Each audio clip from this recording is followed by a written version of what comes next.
countdown for blast off.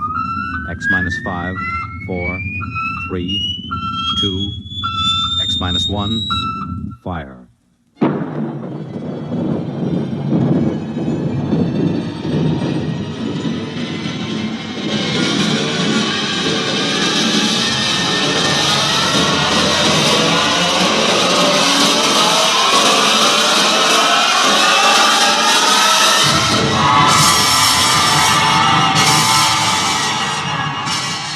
From the far horizons of the unknown come transcribed tales of new dimensions in time and space.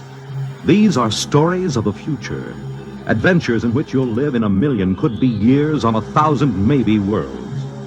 The National Broadcasting Company, in cooperation with Galaxy Science Fiction Magazine, presents X minus 1.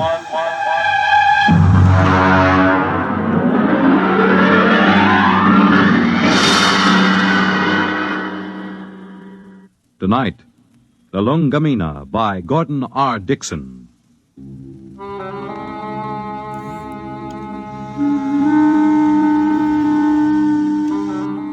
Blame Clay Harbank, if you like, for what happened at Station 563.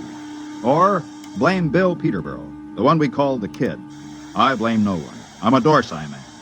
That means I was brought up on one of those tiny planets a million light years from nowhere.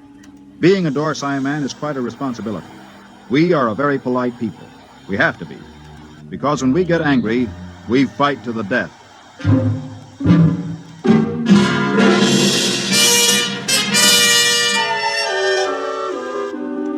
It all began that evening that Clay Harbank began reminiscing about his home planet, Lulungomeena. We were sitting around the recreation room of 563. There was a card game going on in one corner. Lulungomeena. The very name sounds like music, doesn't it, Mort? You know me, Clay. I'm a Dorsai man. I've been in the Dorsai planets. I've seen them all knocking around this universe for 35 years. But when it comes to sheer beauty, Lulungomeena. How long since you've been home, Clay? Home? 20 years, Mort. 20 stinking, miserable years. Well, that'll be over soon. Another 10 days. You gonna miss old 563? Miss this godforsaken little asteroid? Not for a minute.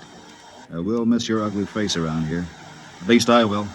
I'm gonna miss your gloomy Dorsai puss, too. Mort, why don't you get out of it? You've had more years in space service than any of us. You've probably got enough credits to get out, too. Me? I wouldn't know what to do with myself. Couldn't you go home? You should know better than that. The Denebrian trouble? The Denebrian trouble? You could go to Earth. What for? Ever been there? Never once. And I've never wanted to. I've seen too many Earthmen. Like the Kid over there. He's green in service. He's full of greed and stupid hate like the rest of them. No, that's not for me. Looks as if the game's breaking up. Here he comes. Well, if it isn't the big gambler from the windy planet. What's its name? Lulungomeena. Yeah. How's the piggy bank coming, Dad? The piggy's a gentleman, kid. He never overeats, so he won't ever get indigestion. Sour grapes. You see this wad of credits? 500. How long you have to work for 500 credits, Dad? How many trips you have to make around this asteroid? How much closer to fall in your grave you have to come? You look as if you made a killing. I always make a killing. I'm a natural-born gambler. And I don't just talk about it like some. I think I'll go out and take a turn around the station, Mort. Fine, I'll go with you. It's, stuffy in here. Don't bother. I'd rather be alone. Big shot. Knocked around the planets for 35 years. Used to have a reputation as the hottest gambler in the systems. Comes from the most beautiful planet in the universe. Bull. Why don't you lay off him? Kid, let me give you a piece of sound advice. Go ahead. Lay off Clay Harbank. He's been around the systems a lot longer than you have. He may not be any chicken, but he's a tough baby when the situation calls for it. You trying to scare me, Mort? I thought you Dorsai guys were smarter than that. I'm beginning... No, look, kid. No, look. No offense, Morty. I mean, I wasn't trying to insult the Dorsai people or anything. I gotta go do a flight check. I'll see you.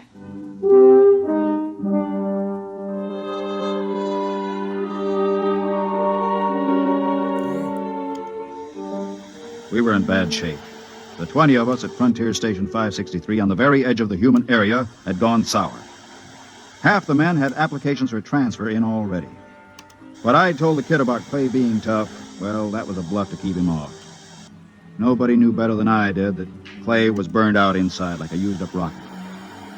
I put on a spacesuit and went out to join him. Oh, hi, Mort. Hi. Beautiful night, huh?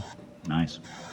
Back on Lulungomeena, on a night like this, the rakish flowers open up, and you can hear them singing. There are 6 moons, and every one of them is like a yellow lantern. My mom and dad and I used to live on the edge of a lotus pool. Here I go talking about home again. Figures. A guy who's been saving up for 10 years to get home is bound to start thinking about it when the time comes. I wish you could come with me, Mort. Clay, tell me something. Yes? Do you ever get the urge to gamble again? Do I get the urge to gamble? Mort, you ever watch a man who's been on PON for a while? When he's broken the habit, you can't get him near the stuff. He despises it. And yet, the same man is liable to go back on with no provocation. Well, that's the way it is when you've gambled all your life. I figured. Maybe that's why I keep talking about home. Every time I hear the kid flipping those cards in the recreation room, I start talking about home. Have you noticed? I've noticed. But this time I'm going to make it, Mort. I tried 3 times before. This time I've got the dough, and I know I'm going to make it. I think you will, Clay. You know what did it? No. Lulungomeena. That's what saved me this time. The thought of that beautiful planet. Well, when you get there, you can send me a photo tape. At the rate we get visitors, it should reach me in 5 or 6 years. You'll be out by then. You'll be home. I'll never go home, Clay. Never. Well, That's Red 4. screens must have picked up a ship in the galaxy. Maybe we'll get a visit. Keep us from going local anyway. Coming in? No, I think I'll stay out a while. Well, I'm going to check the screen. See you later.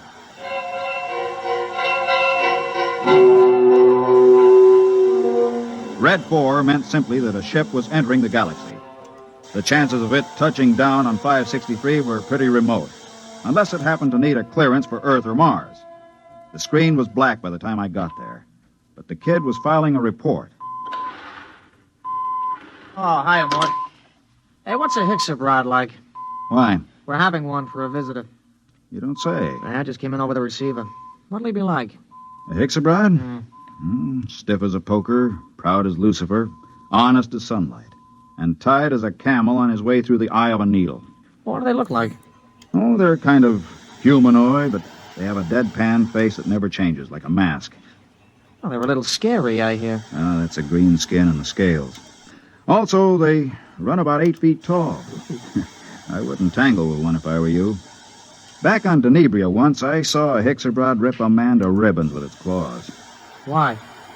The man made the mistake of insulting Hixa. That's one of the twin planets they come from. Pretty touchy, aren't they? Not really. They're a very level-headed race. You know the Hixabrod reputation, don't you? No, you didn't hear much about them on Earth. Well, they're the first and only mercenary political arbitrators in the known universe. A Hixabrod can be hired, but he's absolutely incapable of being influenced or bribed. He tells the cold truth and nothing but the cold truth. And, brother, when a Hixabrod tells you the truth, it's plenty cold. It really lets you have it, huh? They're a small race and very much in demand. If some kind of political dispute comes up from planetary to inter-alien, both sides hire a Hixabrod to represent them. That way they know the other side is being completely honest. Oh, that's very interesting, you know. Very interesting.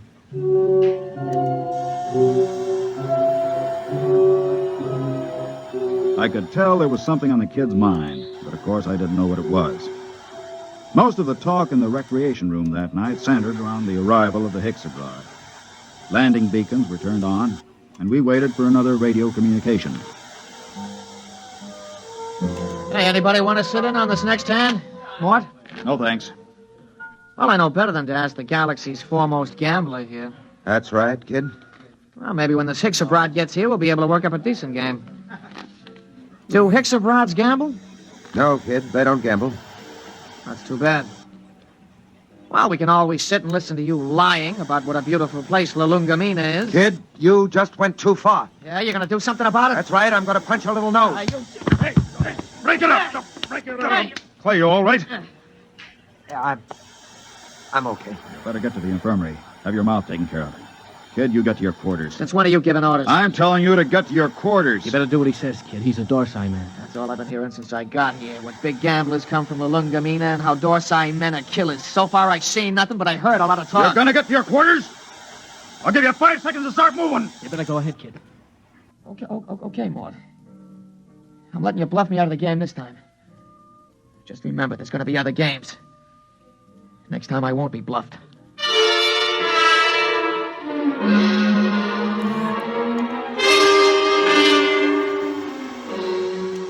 He left the recreation room. I felt a slight and not unpleasant shiver run down between my shoulder blades, and my eyes were still hot. I'd almost lost my control that time, and my senses told me I'd better be careful. For the next 3 days, the tension of 563 was almost unbearable. Clay Harbank seemed to age 20 years after the kid knocked him down. Now hear this, all personnel. Now hear this, all personnel. A ship is approaching for flight check. A ship is approaching for flight check. Report to Central. Report to Central. Well, this is it, Clay. We're getting the Hicks abroad. Seems almost like home having a Hicks abroad with us. They're all over the Tarsian system, you know. You speak Hicks abroad? You have to on Lulungomeena. Oh, I didn't know that. I picked it up during the 3rd exploration. Long time ago, huh? We're not getting younger, Clay. Yeah. I found that out. Don't take it so big. He's just a punk kid. Sure. And I'm just a dumb old man. Forget it. That's touchdown. You ought to be here in a minute. Well, that does it. He's down. Look at that ship, huh? Let's go. He'll need some help with his baggage.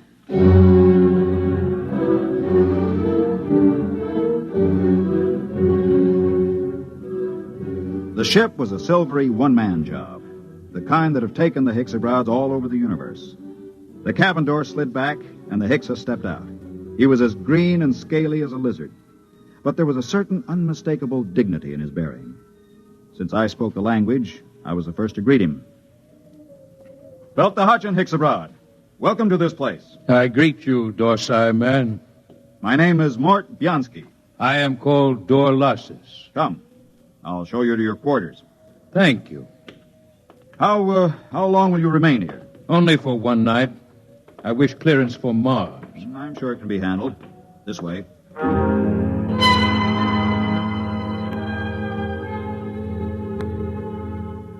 I wondered how he knew I was a Dorsai man. And then it seemed obvious. My broken nose, the scars, the lined face. Nobody could mistake a human from the Dorsai planets. Still, it scared me a little. I kept wondering if he had anything to do with interplanetary police. I tried to put it out of my mind. It was no use.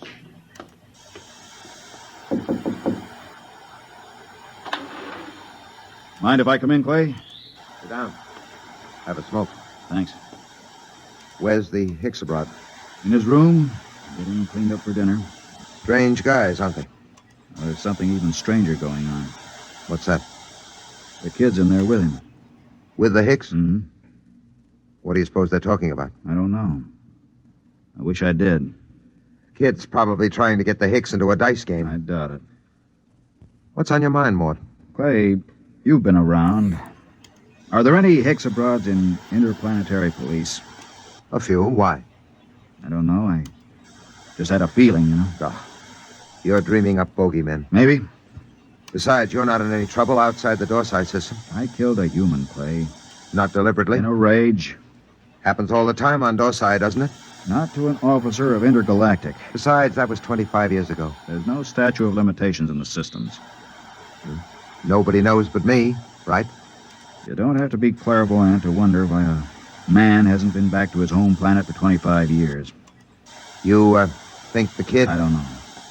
He's got no love for me. Still, he doesn't know anything. How would he know this Hicksabroad is an agent, if he is? Couldn't say. Where are you going? Well, I think I'll take a look at that message the kid filed. The one we got when we first picked up the Hicksabroad on the screens. Let me know what you find. if anything.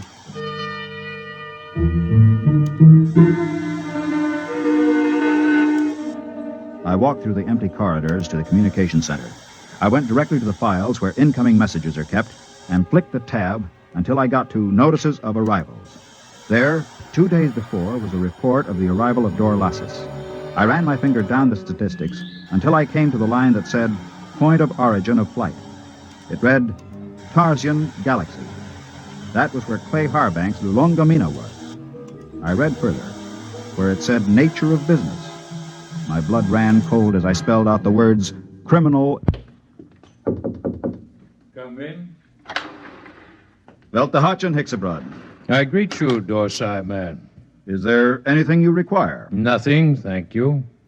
I came to tell you that we'll have dinner tonight at 800 hours. The young Earthman has already informed me. There's a shortage of raw meat here. I've brought my own food, thank you. I see you came in from the Tarsian planets. Yes?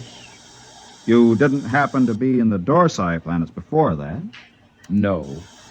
I thought perhaps you might have some news. I came from intergalactic headquarters. Yes, I saw your flight check. Then you know my mission. Yes. Good. How long do I have to pack? I will be leaving at 700 hours tomorrow morning. Can you be ready by then? Yes, I guess so. Good. I don't suppose there's any point in appealing to you. Hixabrods are supposed to be totally without emotion. There is no point in appealing. Funny thing. I've been running away from this moment for 25 years, and now that it's come, I'm glad. We'll be going back to the Dorsites? Yes, to intergalactic headquarters. All these years. Home. I don't suppose a Hixabrod knows what that feeling is like. I will expect you at 700 hours. Now, if you don't mind, I wish to prepare my food. One thing. Yes? Did the young Earthman tip you off about me? No. Funny. I could have sworn it was him.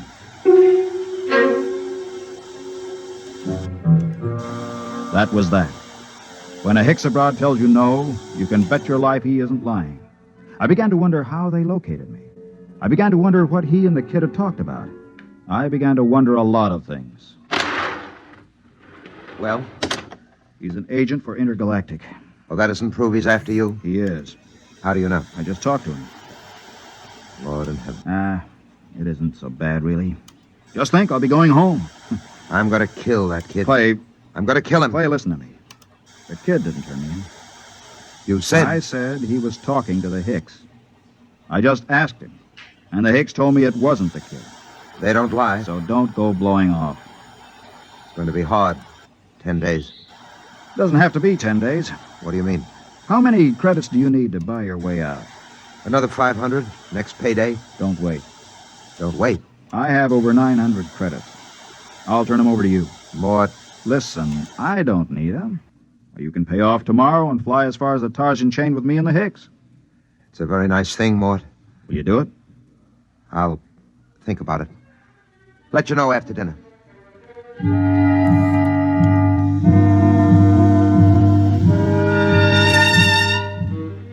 I thought of running away, but there was really no place to run once they tracked you down. And the Hixabrods were utterly relentless once they'd agreed to bring a man in. Since they had no feelings, they made no judgments. They were absolutely certain that a man would get a fair trial. I packed my stuff and went into dinner. The Hixabrod was at the head of the table eating his raw chinsu meat.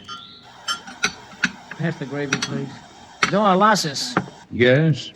They tell me that the Hixabrod home planet is a very beautiful place. It is true. Well, I'm from Earth myself. Yes. I'm curious to know what this beautiful planet of yours looks like. The kid's pretty talkative tonight. What's cooking? I don't know, but I don't trust it. The flora and fauna are maintained in excellent natural balance. No local surplus has exceeded 1% of the normal population for the last 60,000 years. Life on Hixa is predictable. The weather is controlled within the greatest limits of feasibility.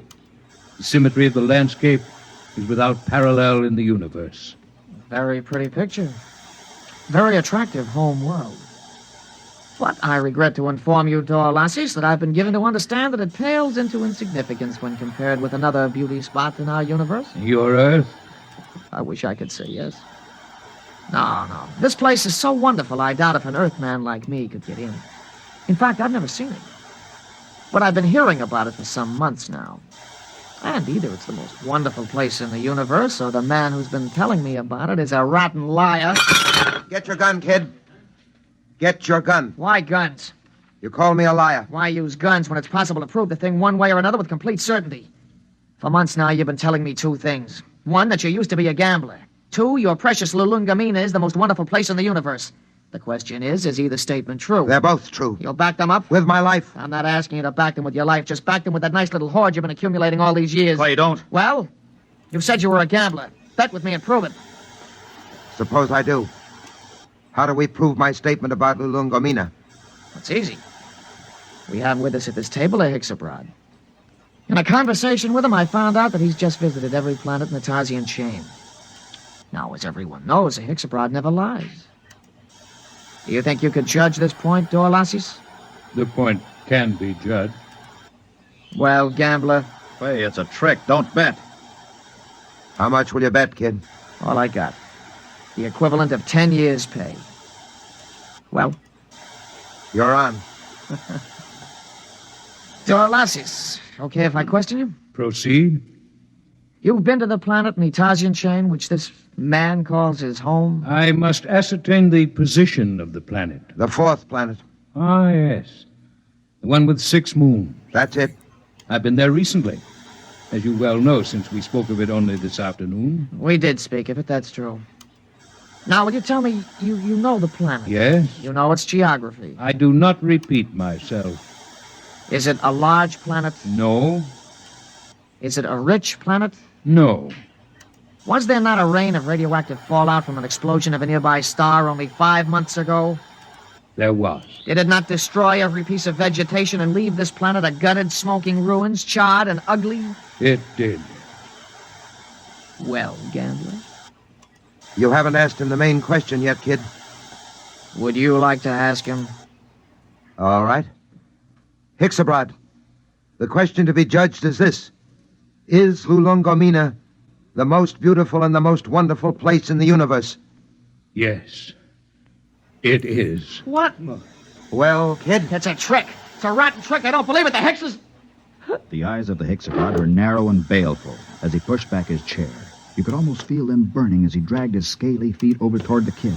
He stopped about 6 inches from the kid and held both his hands up, palms near the kid's eyes. There was a clicking sound, and we watched 11 sets of gleaming razor-like claws shoot up from the tips of the Hexabrod's fingers. Their points were almost against the kid's eyes. Look at my hands, Earthman. Are they not clean? Yes. Do you doubt that I have told the truth? No. Then there is nothing further to discuss. I bow to you, gentlemen. I thank you for your hospitality. You will excuse me.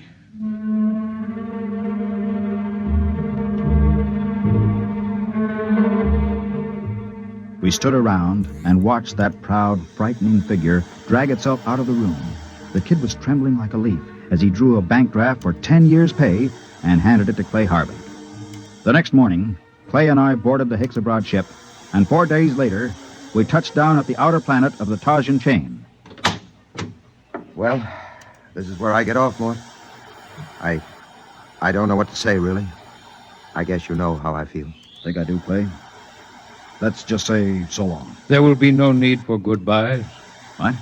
Both of you are leaving the ship here. But I thought I intend to return to intergalactic headquarters empty-handed. Empty-handed, but they'll question you. What will you tell them? The truth, of course. But You have told me nothing. I assume... I am not interested in your assumption. You asked me my mission. I told you it was a criminal investigation. You said you assumed you would go back with me, and I told you when my ship was departing. There is nothing more to be said. But surely you know... Mort, don't say anything. The Hexabrod deals only with facts, what is absolutely known. They're the most literal beings in the universe. Let it go at that. Goodbye, gentlemen. I am grateful for the pleasure of your company.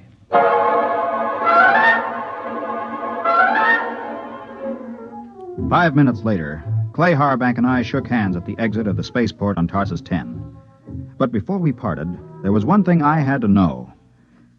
Clay, one thing before you go. Yes? How did you know the Hixabrad would lie about Lulungomeena? He didn't lie, Mort.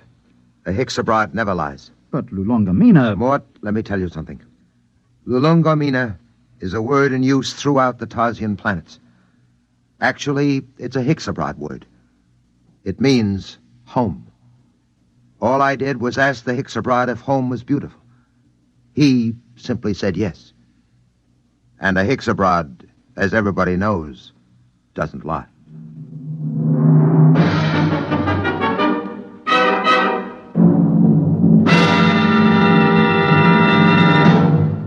You have just heard X-1, presented by the National Broadcasting Company in cooperation with Galaxy Science Fiction Magazine, which this month features the Finn O'Donovan novelette Bad Medicine, the story of a robot therapist that never failed to effect a cure, even if it had to convert itself into a typhoid Mary to do so. Galaxy Magazine, on your newsstand today.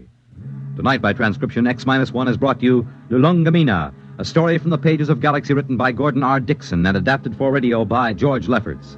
Featured in the cast were Ralph Camargo, Ned Weaver, Jack Grimes, Bob Hastings, and Kermit Murdoch. Your announcer, Fred Collins.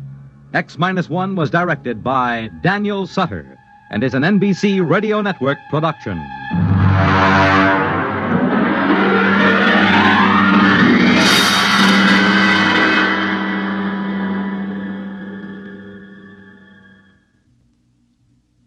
X-1 came to you from our Radio City studios in New York. Next week, listen to Project Mastodon, Clifford Seamock's story on X-1. Follow the news with Chet Huntley tonight on the NBC Radio Network.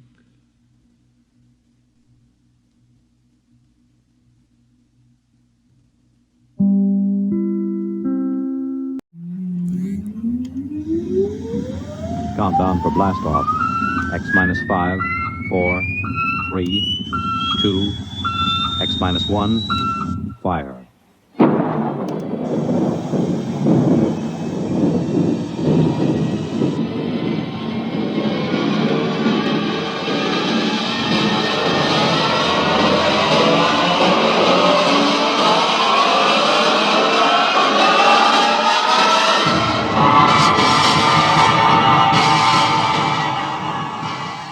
From the far horizons of the unknown come tales of new dimensions in time and space. These are stories of the future, adventures in which you'll live in a million, could be years, on 1,000 maybe worlds. The National Broadcasting Company, in cooperation with Galaxy Science Fiction Magazine, presents X-1.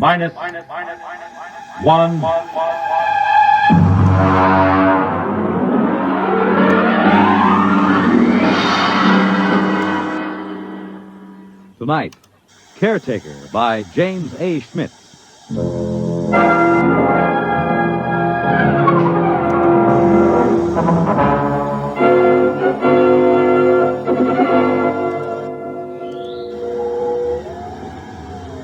Lowndes?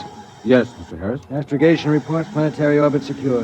What vector, Mr. Harris? Approximately 1,000 miles above subject planet 3785. Well, we'll have to give it a name soon, Harris. Yes, sir.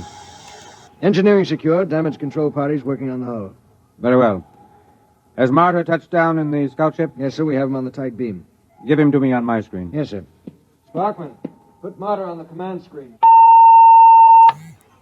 Exploration ship Titan calling ship 375. Come in. Scout 375 reporting. What's it like down there, Martyr? It's not much different from the scan report, sir. I'm at the head of a valley. It's green and it's scarlet. It's all swampy. And there's a big river threading through it. Harris, get me a pinpoint on Martyr's location. Aye, sir. There are mountains beyond. I can see Holman's house from here. Looks like a Swiss chalet standing over the lake.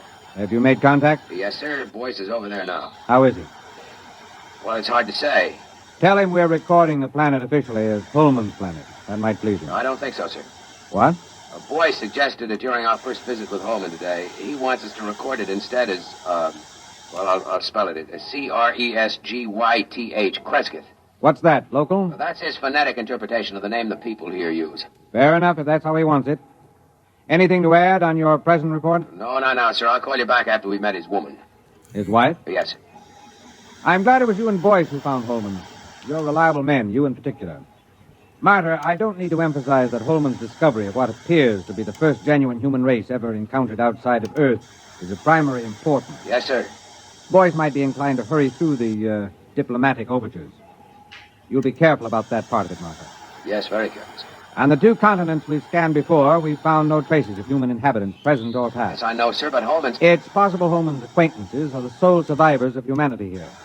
If we frighten the tribe into hiding, there may never be another contact. Yes, I understand, sir. Fine. Now then, what about these other creatures? What did Holman have to say about them? Well, in the 20 years he's been marooned in this valley, he's had only 3 or 4 actual encounters with them, sir. Rather violent encounters on his side. Apparently they learned to avoid him after that. They're called Zares. He seems to have an almost psychopathic hatred for them. That's not very surprising. We pulled up a scout drag a little while ago, bagged a couple of specimens. The description checks with Holman's description of the Zares, the worm-like, slimy, blue body with a set of arms, legs, and head. Out of the water, they seem to wear some kind of clothes, presumably to conserve body moisture. Yes, that's what he said. All right now, Martyr. I want you to continue according to the plan. And remember, be careful of Holman. He's been alone on this planet for 22 years. He deserves a lot from us. Yes, sir. But he hasn't been alone. He has his wife.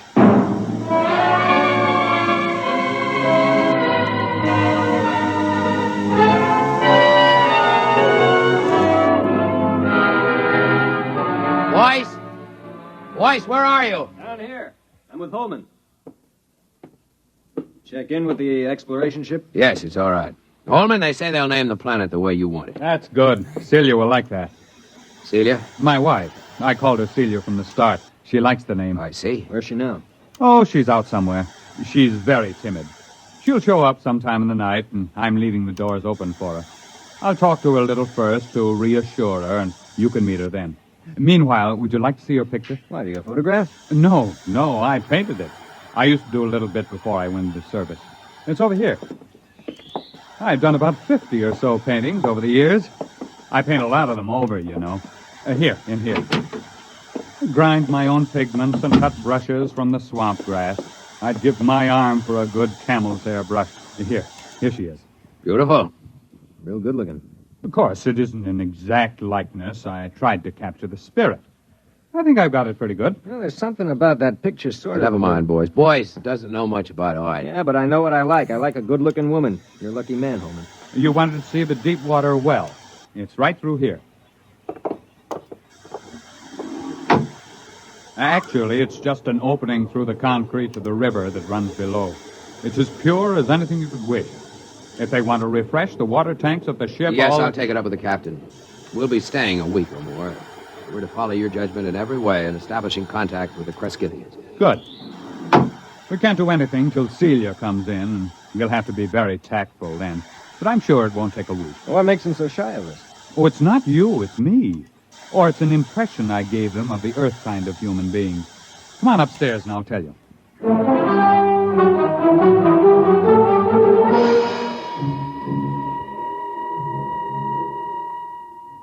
Cigar? It's a local swamp grass. Is it safe? Well, I've been smoking them for years. You were telling us about the native humans. Well, I've never asked Celia much about her people. There's some kind of very strong taboo that keeps her from talking about them. How'd you meet her? Well, our ship crashed into the valley originally. I was the only man left in the original crew of 4. Manning went insane 2 days before we made a planetfall and killed Nichols and Dawson. And so I killed Manning before he could wreck the ship completely. Have you got a light, Marta? Thanks, I'm all right. You see, it was unavoidable, but they never understood it, those people of Celia. Well, how did they find out? I was unconscious for about a month and completely blind for 6 months afterwards. Blind? Well, they got me out of the wreck and nursed me back to life. But as soon as I was out of danger, only Celia would stay with me. She and I were alone for weeks before I regained my sight. How did they know I killed the others? Well, they're sensitive in a number of ways, and there were those bodies in the ship. They withdrew from me as soon as I no longer needed their help. Then in all this time you were never able to gain their confidence? It's not a question of confidence. It's a question of, well, I'm trying to tell you. I didn't mind being alone with Celia. You'll understand that when you see her. The others stayed in a small lake village they had a couple of miles up the valley across the swamps. Celia went up there every few days, but she never brought anyone back with her. I suspected it was simply because I was an alien. I thought they'd get over that in time. Celia seemed happy enough, so it wasn't a very acute problem. Well, could you observe them? Well, one day, when she'd slipped away again, I remembered a pair of field glasses I'd taken off the ship, and I got them and trained them on the village. That was a very curious experience. I never found a complete explanation for it. Well, what happened? Well, just for one instant, I had everything in the clearest possible focus. There were children playing on the platforms above the water, a few adults standing in the doorways of a house, and suddenly everything went blurred. Well, something go wrong with the glasses? No. They didn't want me to look at them. They just blurred my vision. What do you mean? What, you mean telepathically? Well, I don't know. The glasses had a 4-mile range, and they were functioning perfectly. But the instant I turned them on the village, the field blurred. Well, I never felt so snubbed before. Yeah, I guess that's quite a hint. Well, I admit it annoyed me. The next day, I announced to Celia that I was going over to the village. Well, she made no objection, but she followed me in the distance, probably to make sure I didn't drown on the way. It's wet going around here. At last, I came over a rise and found myself 100 yards from the village on the land side, and then I realized they'd left it. I walked around it a while and found cooking fires still glowing, but nobody had waited to receive me. So I went home insulted and very sulky. I wouldn't even talk to Celia until the next morning. Well, did you see anybody there? Nobody. Well, I settled down and built a house for the two of us, and that took up all my time for several months. I couldn't ignore them. There was something so curiously happy and peaceful about them, even though they gave me the cold shoulder. From the one look I had of them, it showed me that they were the most beautiful people I'd ever seen. Well, you've seen the picture. It doesn't do her justice. Well, she must be something. One day, when Celia was gone, I made another trip to the village, and the same thing happened. Well, did you make any attempt to explore further? Oh, yes, I got the little lifeboat flyer repaired enough to get it off the ground and set it down again. I had enough fuel for one 24-hour trip. I flew down the valley for almost 50 miles before I came across the first colony of the other ones, the Zares. Is that what the people here call them? No, Zare, that's the word for snake. I named them that. Did they live in caves? No, that's what fooled me. It was a village of houses just like the one here. I sat down on the lake and I saw them. They just stood there, very quietly watching me through the doors and windows. What made it worse somehow was that they wore clothes, but the clothes didn't cover enough. Those weaving, soft, blue, slimy bodies and those staring eyes. I backed down the ladder with my gun ready in case they rushed me, but they never moved. Did you find any more of them? There were about 8 more colonies of Zares further down the valley, but there was no trace of another tribe of humans. At the time, I didn't know just what to make of it. There was a possibility that my village represented an advanced troop of human beings into the land of snakes. But it turned out to be the other way around. It seemed to be the snakes that were pushing out the humans. So I swore to myself that as long as I lived, at least, human beings were going to hold this section of the valley undisturbed in its safety. When I came back, I said to Celia, I must speak to your people. Go tell them I'll come again tomorrow, and they mustn't run away. Well, she looked at me, and then she went in the direction of the village. Did they wait for you? Well, she came back late at night, crept into my arms, and told me they promised to wait for me. Oh, I set out the next morning full of great plans. After all, the Zare snakes lived in widely scattered settlements. The villagers and I could wipe out those settlements one by one until we'd cleared the land. But then I didn't realize how different Celia's people were from us. How? What happened? Well, I came over that rise, and there the village was. This time I knew they'd stayed home. And then, not 20 feet off my path, I saw 2 of the Zares standing in the bushes, one watching me and the other looking at the village. They were the first ones I'd seen that close, and they were horrible. They had a rapacious, greedy look. They seemed oily and unclean.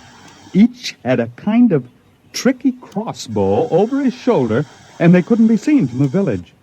Would you like something to drink? There's some kind of fermented homebrew I made. No. What happened? Well, I shot them both down before they got over the surprise. It was a natural thing to do, wasn't it? Sure, I guess so. But apparently, from the point of view of the villagers, it wasn't. The village was empty again. When I got back home, I was actually sick with disappointment. And then I discovered Celia was gone. She stayed away 3 days. And when she came back, I never went back to the village. But I don't see why. Neither did I until it was too late. They won't kill their enemies. They're too polite for that. So their enemies are gradually squeezing them out of existence. Captain, what do you expect us to do in this situation? Kill the Zares, as many as we can find. If the human beings of this world won't defend themselves, we'll have to defend them. I can't be on guard here forever. It's up to you and the other men on the ship to do the job right. You will, won't you? You'll make a report to Commander Lowndes? We'll make our report. Oh, that's fine. Well, gentlemen, I suppose it's late now. I suppose you'll want to turn in. When will your wife get back? Well, she'll be back later. Don't worry about her.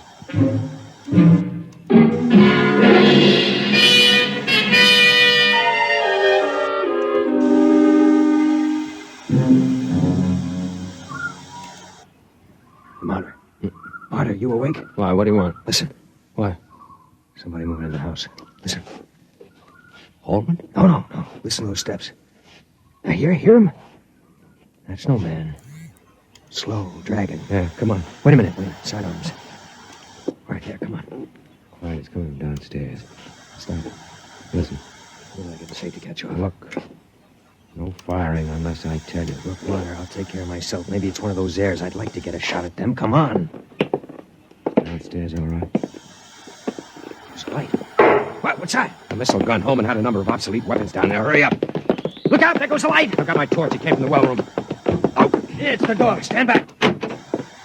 Turn your light in there. It's Holman. They've got Holman. There it goes. Stand clear. I'll blast it. Wait a minute. Get out of the way. It's one of those airs. Give me a clear shot. Hold it. Can't get out of here while we've got the well covered. Now keep your blaster ready while I look at Holman. I hear it moving back there in the shadows. He's dead. Come on, make a break for it, you rotten, slimy snake. Come on! Shot through the head with his own gun. Who's that, Sarah? That snake? You got a good look at it? No, it jumped for the shadows. There it is.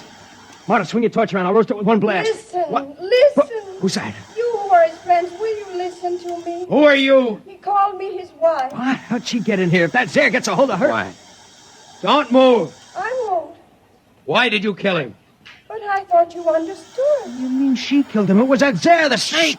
There are medical men who'd say he'd been insane for 20 years as he counted time. They would have forced him back into sanity. I could not bear the thought he should suffer that. Suffer what? Are you all fools? He was a fool, though I loved him. He could not see beyond the shape of things. So here among us, he saw shapes he could bear to see. And those moments when sanity came to him and he saw what was really there, then he killed. Are you all like that? What's she talking about? Is the snake there with her? Go upstairs, boys. Wait for me outside. You're gonna kill that snake? Yes, I'll kill the snake. All right, take my blast. Now be careful. Get it between the eyes, Marta. Roast that Zare to a crisp. Go on outside. Are you still there? Yes. Is there any way you can get out? I can leave by the river that flows under the well if you do not shoot at me. I won't shoot at you. May I take his body? Yes. And you will all leave with your ship? I loved him, although my people thought it strange, almost beyond their tolerance. They are foolish, too, yet not as foolish as you are. They saw what was in his mind, and not beyond that, and so they were afraid of him. But he is dead now, and there is nothing that your people and mine could share. We are too different. Will you leave? We'll leave. What did you see that was beyond his mind? A brave spirit, though very frightened. He ventured far, far, far into the dark, of which he was afraid. I loved him for that. I am coming now. I think you had better look away.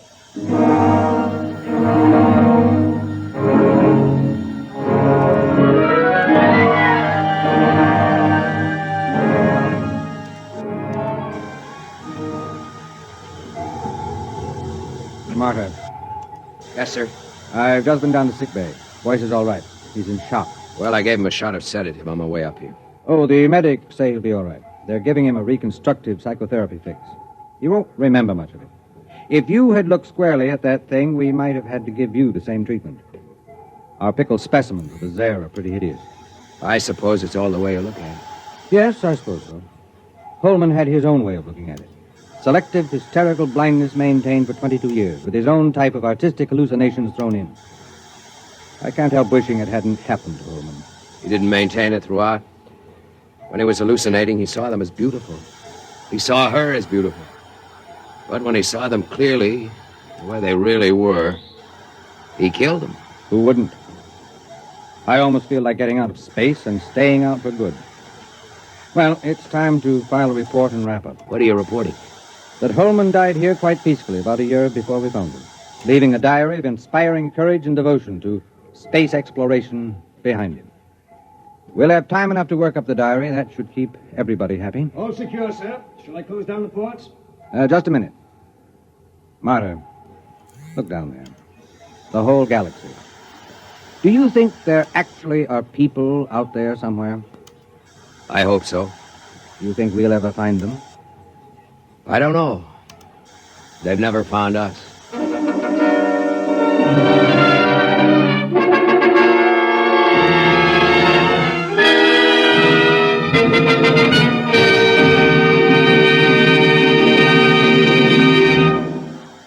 You have just heard X-1, presented by the National Broadcasting Company in cooperation with Galaxy Science Fiction Magazine, which this month features Survival Type by J.F. Bone. Score 1 or 1 million was not enough for the human race. It had to be all or nothing, with one man doing all the scoring. Galaxy Magazine, on your newsstand today. Tonight, X-1 has brought you Caretaker, a story from the pages of Galaxy written by James A. Schmitz and adapted for radio by Ernest Kenoy. Featured in the cast were Ted Osborne, Bill Lifton, Mason Adams, Raymond Edward Johnson, and Betty Kane. This is Fred Collins. X-1 was directed by Daniel Sutter and is an NBC Radio Network production.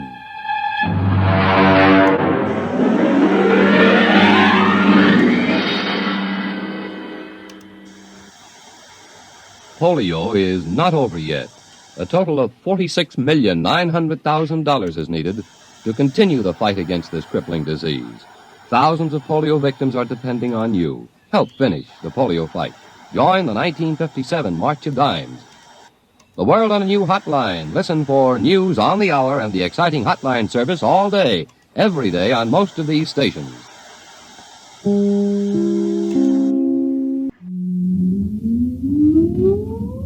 Countdown for blast off. X-5, 4, 3, 2, X-1, fire.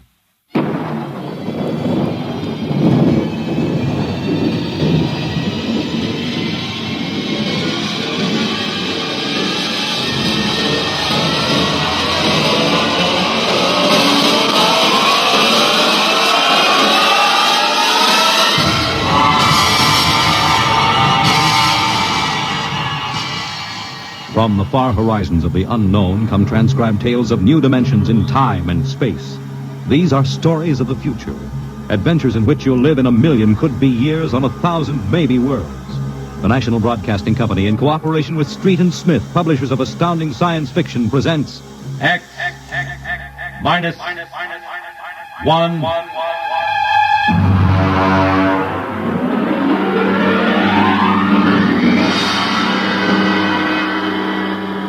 Tonight's story, Dr. Grimshaw's Sanitarium.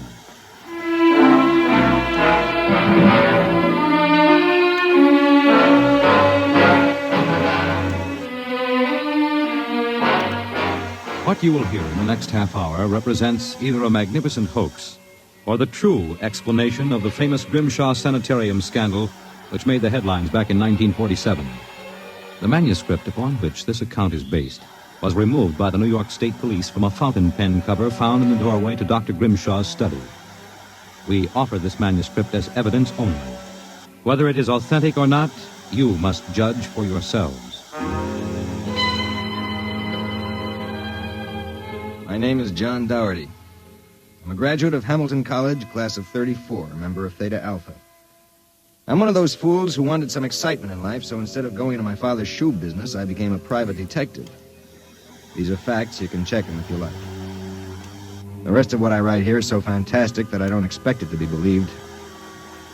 If anyone should find this manuscript and read it, all I ask is that you notify Miss Millicent Armbruster of 299 Wallace Avenue, Buffalo, that Johnny Dougherty is dead. On the evening of July 1st, Miss Armbruster and I were driving to a wedding. Not our own, although I wish it had been. It was Sunday, and in order to avoid traffic, I took the Old Mill Road, a single-lane dirt affair that runs past the Gowanda Cemetery. Johnny, aren't you going too fast? Not for this road. There isn't a thing around except some tombstones and... Johnny, the gate to the cemetery. What about it? That hearse, look out! Look out! We skidded for about 20 feet and slammed into the back of the hearse. The two rear doors buckled and snapped open. It was a freak. A huge oak coffin with brass handles tipped up and began slowly to slide back toward us. Oh, how horrible. You stay right here, baby. You okay, Mac? You don't pay much attention to speed limits, do you, Jack? Now, look, let's not get hung up on who was right and who was wrong. I was going too fast, and you were traveling without lights after dark. Let's see your driver's license. Right here. Oh. Private eye, eh? Now, if you don't mind, who does this joy wagon belong to? Gowanda Funeral Service. It's being rented to Grimshaw. Who? Grimshaw from the private sanitarium. Mind if I ask what you were doing after dark coming out of a cemetery with a wooden kimono? We're moving one of Grimshaw's patients to a new grave. They always travel like this? Look, Hawkshaw, how about skipping the third degree and giving me a hand getting this box back in the wagon? A pleasure.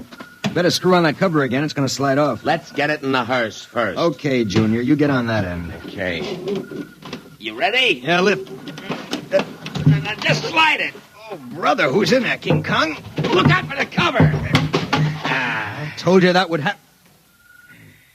What's the guy's name, Junior? Oh, why don't you ask him, Sherlock Holmes? A real wise guy, huh? I've got half a mind to report this accident. Yeah, well, go ahead. See where it gets you. Now, if you'll pardon me, I'll deliver the body.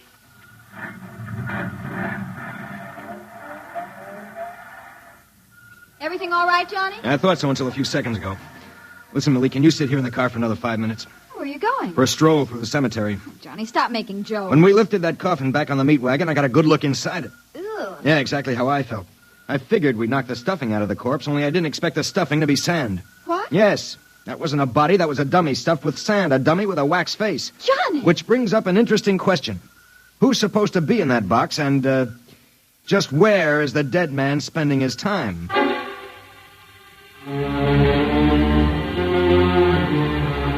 Sometimes in my business, when things drop off, you have to go out and, dig up new clients. My next case was a gentleman named Harlan Ward Sr., a wealthy automobile manufacturer. I'd gotten his name off his son's tombstone. Are you trying to tell me, Dougherty, that my son Harlan was never buried at Gowanda Cemetery? Exactly, Mr. Wood. But why? Maybe if you'll tell me the circumstances surrounding your son's death, I can help answer that. My son was a rather impetuous young man. Tall, good-looking. After his graduation from Princeton, he began drinking quite heavily. After he got into a couple of scrapes, we sent him to Dr. Grimshaw's Sanitarium in the hope that he could be cured. While my wife and I were in Europe, we received word that he died, buried at Gowanda in our absence. Last week, my wife and I decided to have his body removed to the family vault here at Short Hills. How'd your son die? Suicide. You never saw the body? No. We couldn't get back from Europe in time. Now you tell me that his coffin contains a dummy. How do I know this whole thing isn't a plan to fleece me? You don't. But you're a rich man, Mr. Ward, and you're perfectly willing to take a chance that I'm on the level and that your son may still be alive. You sound very sure of yourself, Mr. Dougherty. My fee is a $2,000 retainer plus expenses. What sort of expenses? However much it costs to take the cure at Dr. Grimshaw's Sanitarium.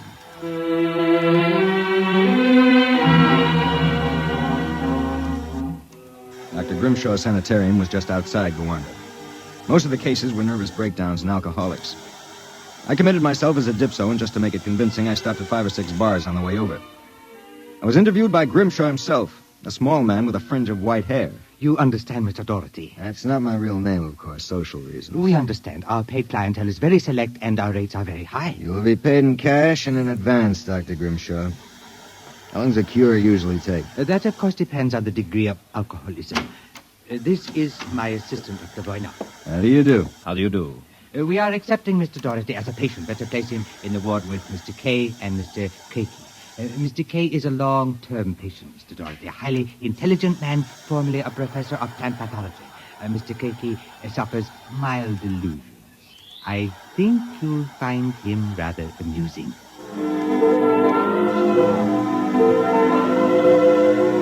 After about 3 days, my roommates Arthur Kay and Crakey got used to me. And we even began to play three-handed bridge. Kay was a chronic dope addict, an intelligent, sensitive man. Crakey was nothing but a clown. He kept a big black cat named the Professor, which he talked to as if it were human. And so I said to her, my dear Countess, if you don't like the company of my cat, then you don't like me. She looked at me as if I were insane. But of course the joke was on her because I was. Hey, Professor? The Professor is very sociable. Excellent company. Except when he kills birds and deposits them in your bed. He's nothing but a feline murderer as far as I'm concerned. See, you have insulted him, Mr. K. Come here, Professor. Let's make friends. How about giving me your paw? Oh! Scratched me, you black devil. You insulted him. You hurt his feelings. Well, just keep him away from me. It will be a pleasure. I would advise you not to insult him again. Good afternoon and evening. Is he always as nuts as that? Ever since I've been here. What's his problem? Manic depressive. And a little paranoid, too. How long have you been here, Arthur? At Grimshaw's 2 years. I left for a while, but I couldn't stay away from the junk, so I committed myself again. Did you, happen to know a patient here named Harlan Ward? Why do you ask that? Did you know him? I met him socially a few times. I understand he died here. So the newspapers said. I wouldn't know. Suicide, wasn't it? Was it? You're being pretty careful, aren't you? Mr. Doherty, what would you say if I were to tell you that I don't believe Harlan Ward is dead? What makes you so certain? He used to share this room with us. He slept in the same bed you now use. I see. He was an alcoholic, doing quite well, too, from what I could observe. We all expected him to go home soon. Then one evening he had a violent fight with Crakey. Crakey accused him of snooping or something. Later that night, Grimshaw and Boyner took him out. Where? They take all the special treatment cases to the charity clinic. It's that small building on the other side of the stone wall. A few days later, we read about his death. Suicide, they said. That's what makes you think he's still alive, Arthur. Yes. About a month ago, I was in the garden next to the wall that separates us from the charity clinic. Suddenly, I thought I heard a sound, like a child whimpering. It stopped. And a moment later, this note came over the wall, wrapped around a stone. What's it say? Help me, for God's sake, Harlan Ward. Arthur, how would you like to have some fun? Like what? Like sneaking out tonight and going over the wall to the charity ward? What do you say? It would break the monotony a little. I suppose there's no real harm in it. Of course not. I'd go alone, but I'll need help scaling the wall. Will you do it? All right. I'll go with you.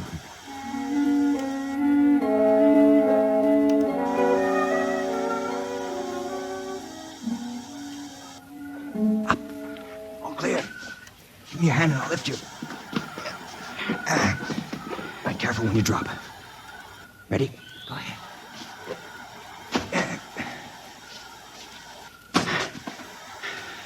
There's a charity building over there. One of the lights in the basement window. Come on. Let's crawl over. Maybe we can see something. Shh, shh. Listen. Can you make out what he's saying? No, I can barely hear. Good Lord. What was that? Probably some patient having the DT. Let's have a look. Easy, it wouldn't do to get caught now. See anything? Some sort of laboratory. I can see Grimshaw and Voyne and something else. But there's a child with its back toward me. Quietly, it will be easy. Please, no! It will all be over soon. You won't remember anything. No, I don't want to go. Why not give it to him? No! Shut him up, boy, now! Good Lord. What was it? What did they do to that child? Mother, that wasn't a child. It was a midget. The smallest midget I've ever seen. What were they doing? Trying to give it some sort of injection. When it resisted, Voyne knocked it out. What do you suppose they were doing to it? I don't know, Arthur. All I know is that when it fell, it had the face of Harlan Ward.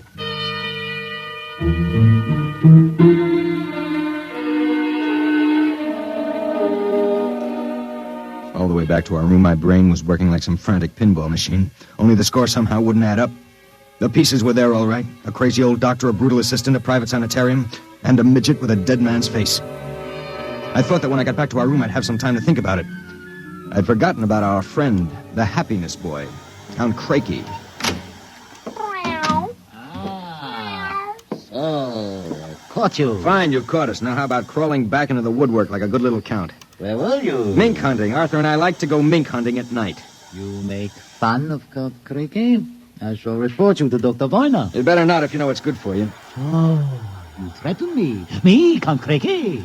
I shall scream for help. Help! Help! Did you hurt him? Just knocked him out. What do we do now? Put him to bed. Hope that when he wakes up in the morning, he's forgotten the whole thing. And if he hasn't? He's too crazy for them to take seriously anyway. Come on, let's get him back into bed.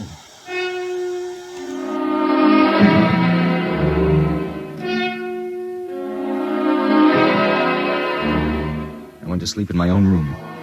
And the next thing I felt was the sharp jab of the hypodermic needle in my left arm. Hold it. It'll be useless to struggle, Mr. Doherty. In a moment, your motor nerve will be completely paralyzed. What's this about, Grimshaw? I might ask the same of you. My good friend Count Crakey informs me you and Mr. K decided to do some snooping earlier tonight. He followed you and saw you climb the wall. Crakey's insane. Mr. Doherty, that is a matter of opinion. Crakey, what is this? Perhaps my assistant, Dr. Grimshaw, would be good enough to explain. Assistant? Yes. You see, I am the actual head of the DrGrimshawsSanitarium. Count Crakey feigns many delusions, Mr. Doherty. But in this case, he is telling the truth. Count Crakey is actually Professor Ernst Hassler. Professor Hassler and I worked together in the Berlin Neurological Institute before and during the last war. Unfortunately, my political affiliations with the Third Reich were under investigation by the War Crimes Commission. However, Dr. Grimshaw managed to smuggle me into this country, where I masqueraded as a mental patient, in order that we might continue certain experiments which were interrupted by the American army.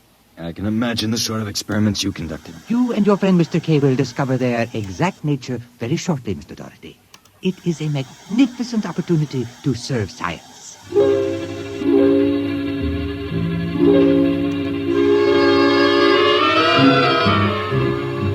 passed out.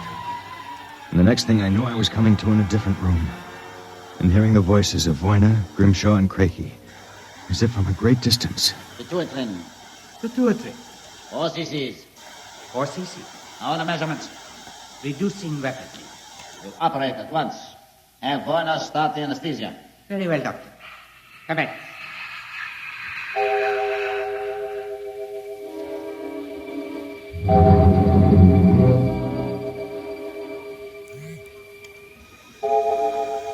When I came to again, I had a blinding headache.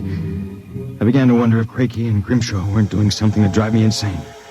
Because I lost all sense of perspective. The room seemed to grow in size. I don't know how much time passed, but one day Crakey came into the room with a bundle in his arms about the size of a newborn baby. The bundle was my friend, Arthur Kay. And worse yet, I was exactly the same size that he was. Let me out of here. Let me out. Allow me to congratulate you, gentlemen. How are you feeling? You dirty monster. I'm disappointed, gentlemen. Do you not feel privileged to be a part of an experiment that will place me at the very top rank of the world's endocrinologists? What are you doing to us, you madman? It has long been established, gentlemen, that dwarfism and giantism result from injury to or malfunction of the pituitary and thyroid glands. The interlock between these glands was thought to be a hormone. I have discovered that this was incorrect. It was an enzyme. An enzyme I isolated some years ago. I was well on the way to synthesis in Germany when the surrender interrupted me. The interruption also limited the number and type of subjects on whom I could experiment. I was forced to find others. Such as Harlan Ward? Mr. Ward was only a control experiment. I suppose you plan the same for us. No, gentlemen. For you, I have reserved a special privilege. You, gentlemen, will be the first to test the full effects of the enzyme. In short, I intend that you, Mr. Kay, and you, Mr. Doherty, when the experiment is completed, will emerge as perfectly healthy, normal individuals. Except, of course, that you will be only 5 inches tall.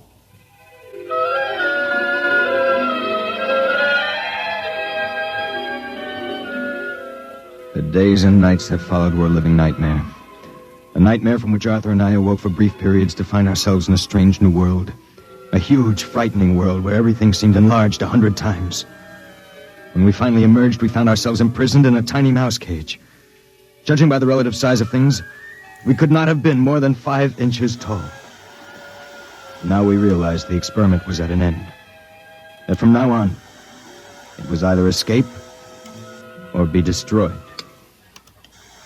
How's it coming, Arthur? Another moment. I think I'll have this lock worked loose. And if we escape, then what? We'll worry about that after we get out of this mouse cage. Suppose we don't make it. At least you've written the story on that scrap of paper. Someone may find it and read it. Nobody will believe it. Then why did you bother to write it? I don't know. I suppose I want the world to know what happened to me. That does it. Help me push the door open. Now what? The first job is getting down to the floor. I think we can make it by sliding down the telephone cord. Are you game? Go ahead. I'm right behind you. Easy now. Look out! That does it. Now, if we can figure out a way to get out of the room, that should be... Uh-oh.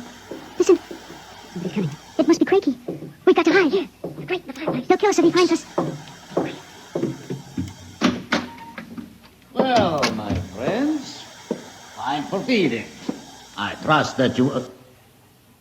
So, you have managed to break out. It won't do, you know.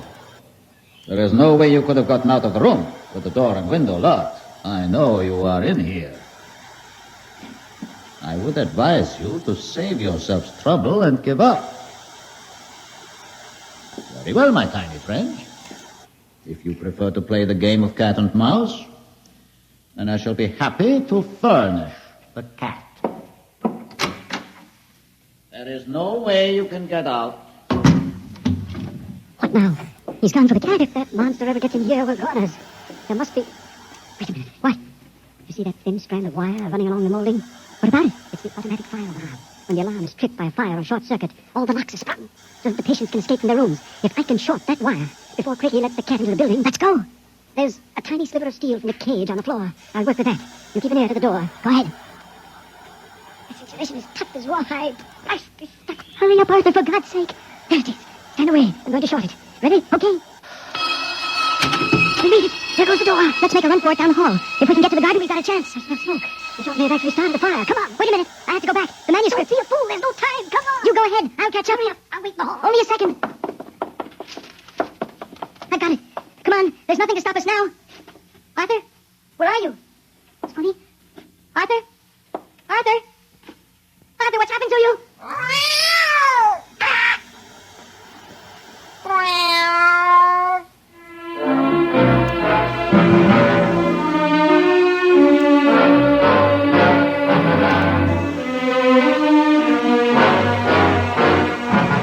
This is the record found in a fountain pen cover in the burned-out hallway of Dr. Grimshaw's sanitarium. There's nothing to add, except that the fire which destroyed the sanitarium and killed so many of its occupants, including Dr. Grimshaw and Dr. Voyna, was definitely of incendiary nature. It is believed by the fire chief that some small creature, possibly a mouse, chewed the insulation off the wire and short-circuited the system. The 2 patients, John Doherty and Arthur Kay, vanished completely after the fire, and their remains were never found. Whether the manuscript which you have just heard is authentic, or whether it was the work of one of the more demented inmates of the sanitarium, we leave to your judgment.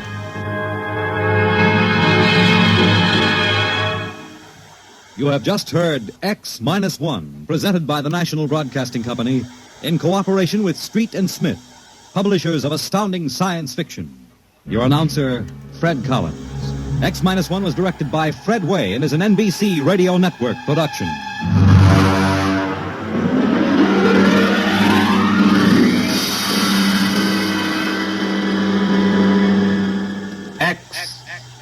X-1. In just a moment, X-1. But first, how does one man get himself into so many impossible situations? This is a question you'll probably ask yourself tomorrow night when you follow another hilarious adventure of Throckmorton P. Gildersleeve. Yes, Gildy's eye for the ladies and his impulsive temperament managed to entangle him in a web of riotous circumstances. Join the romantic water commissioner, his neighbors, Judge Hooker, Mr. Peavy, and all the loyal Gildersleeve household as they romp through another episode of The Great Gildersleeve tomorrow night. Now stay tuned for X-1 on NBC. Countdown for blastoff. X-5, 4, 3, 2, X-1, fire.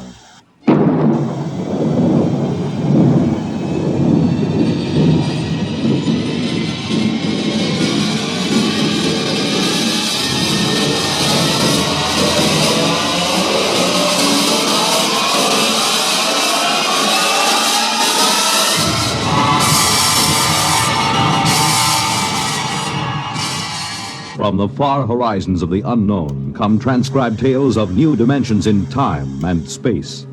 These are stories of the future, adventures in which you'll live in a million, could be years, on 1,000 maybe worlds. The National Broadcasting Company, in cooperation with Galaxy Science Fiction Magazine, presents X-1.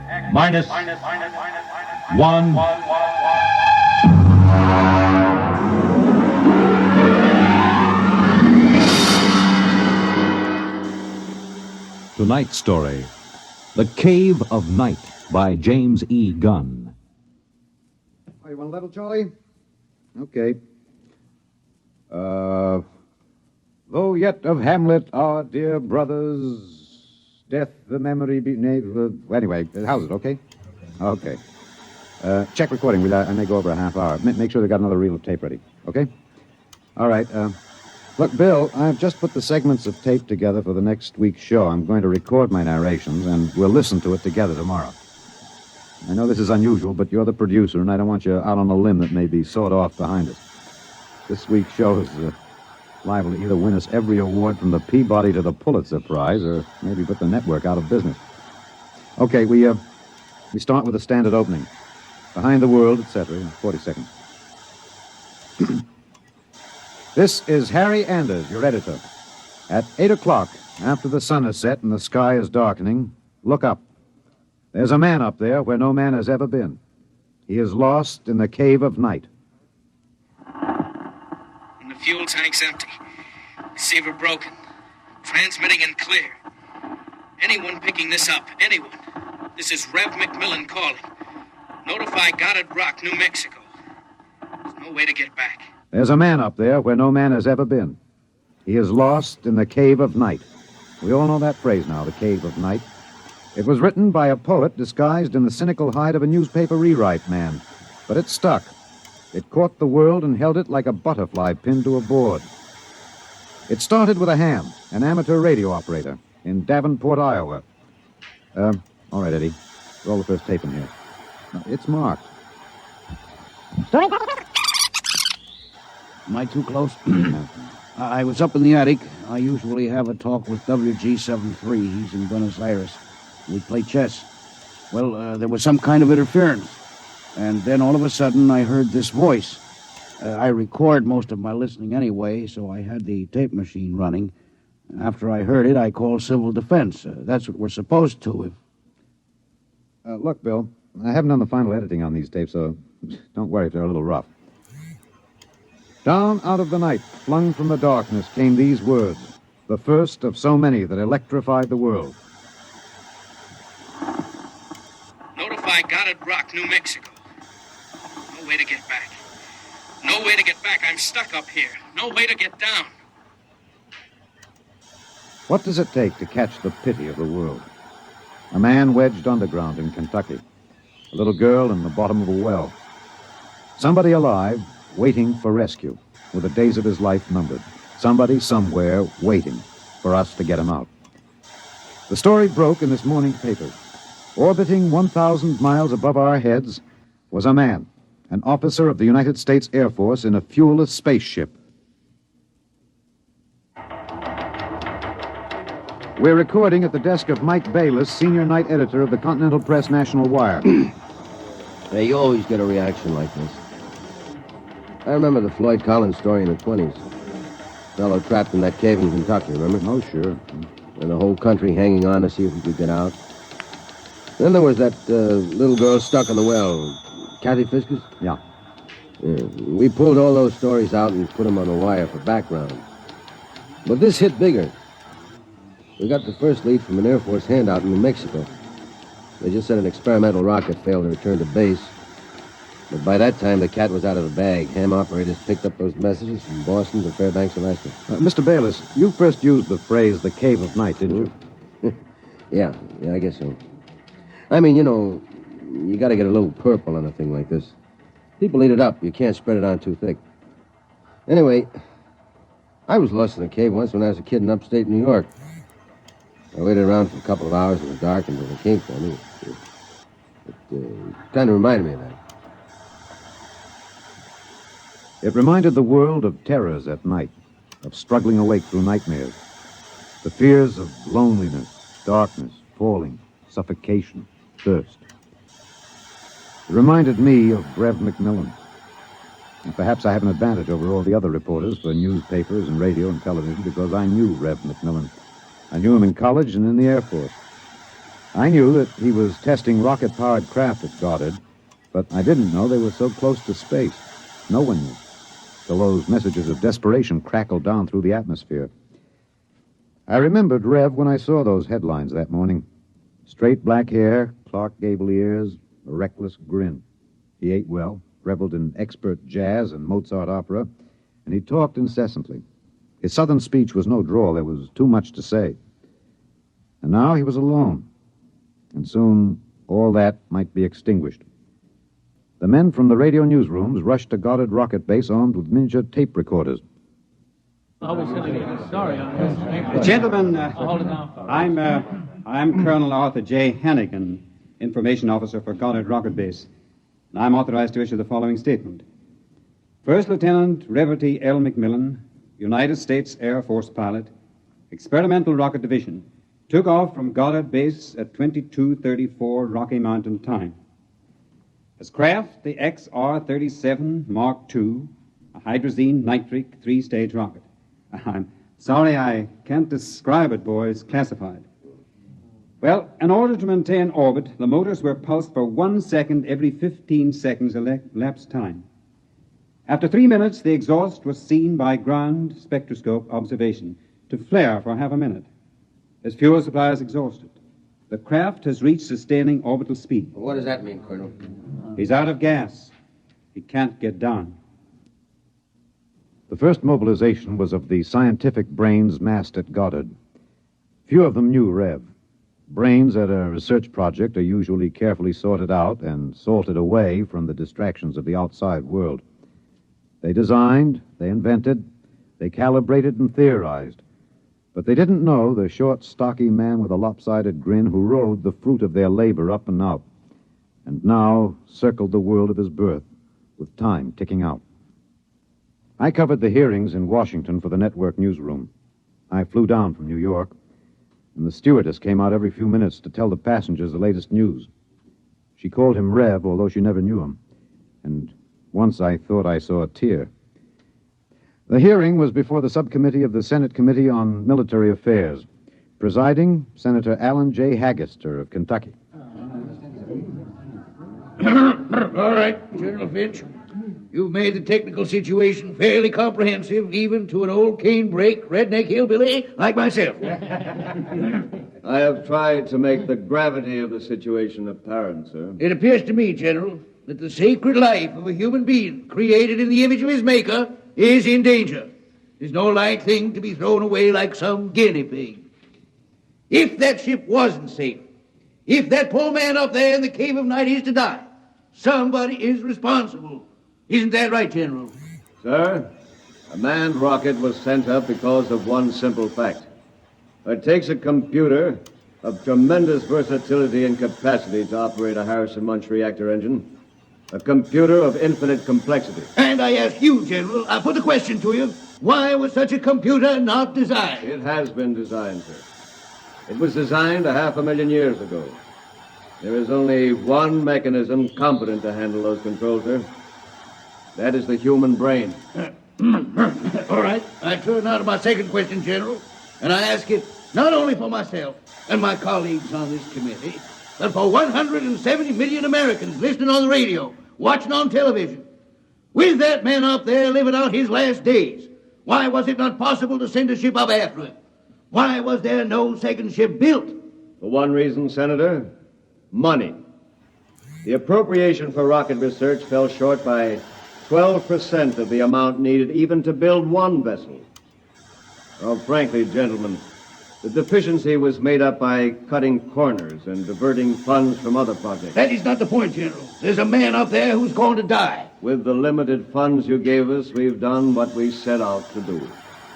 We've demonstrated that space flight is possible, that a space platform is feasible.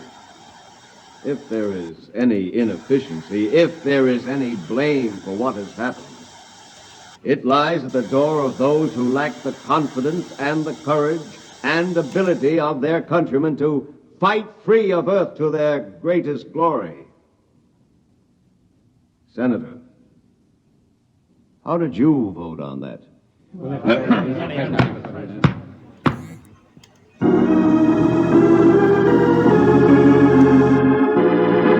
This is Harry Anders in the gallery of the Washington National Cathedral.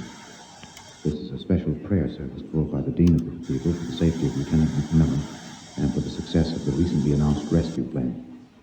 The church is filled. There's a sprinkling of high Navy, Army, and Air Force uniforms. I see General Finch in the second row, next to the Secretary of the Air Force and the newly appointed Undersecretary of Defense, Mr. Winokur. Prominently displayed in the central aisle, below the ornate railing separating the pews from the altar, is the small model of McMillan's ship. One by one now, the congregation is filing past, dropping checks, bills. I saw one child drop in 12 pennies one by one. All contributions are to be used to defray the cost of the rescue effort. The congregation is now kneeling to pray. A moment of silent prayer will follow for the safety and rescue of Lieutenant McMillan. $1 billion was raised in 1 week from voluntary contributions. Another $1.5 billion was appropriated unanimously by Congress. The race began. Would the rescue party reach the ship in time? Of course, we didn't know then. And daily we listened to the voice of the man we hoped to buy back from death. Now, look, Bill, on these McMillan broadcast tapes, don't let some ignorant engineering vice president holler because it's not broadcast quality. Believe me, I knew McMillan. More of that wild Texan in these tapes than in any hi-fi super-frequency response studio recordings. Just listen, you'll see what I mean. I've been staring out the portholes. I never tire of it. Through the window at the right, I see a black velvet curtain with a strong light behind it. There are pinpoint holes in the curtain, and the light shines through, not winking the way stars do, but steady. There's no air up here. That's my oxygen is holding out better than I expected. By my figures, it should last 27 days more. I shouldn't use so much of it talking all the time, but it's hard to stop.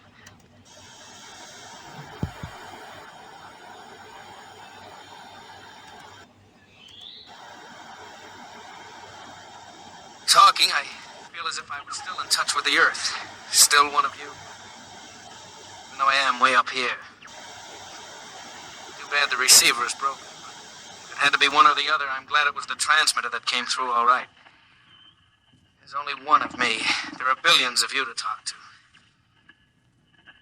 You can't see me now. You'll have to wait hours for the dawn.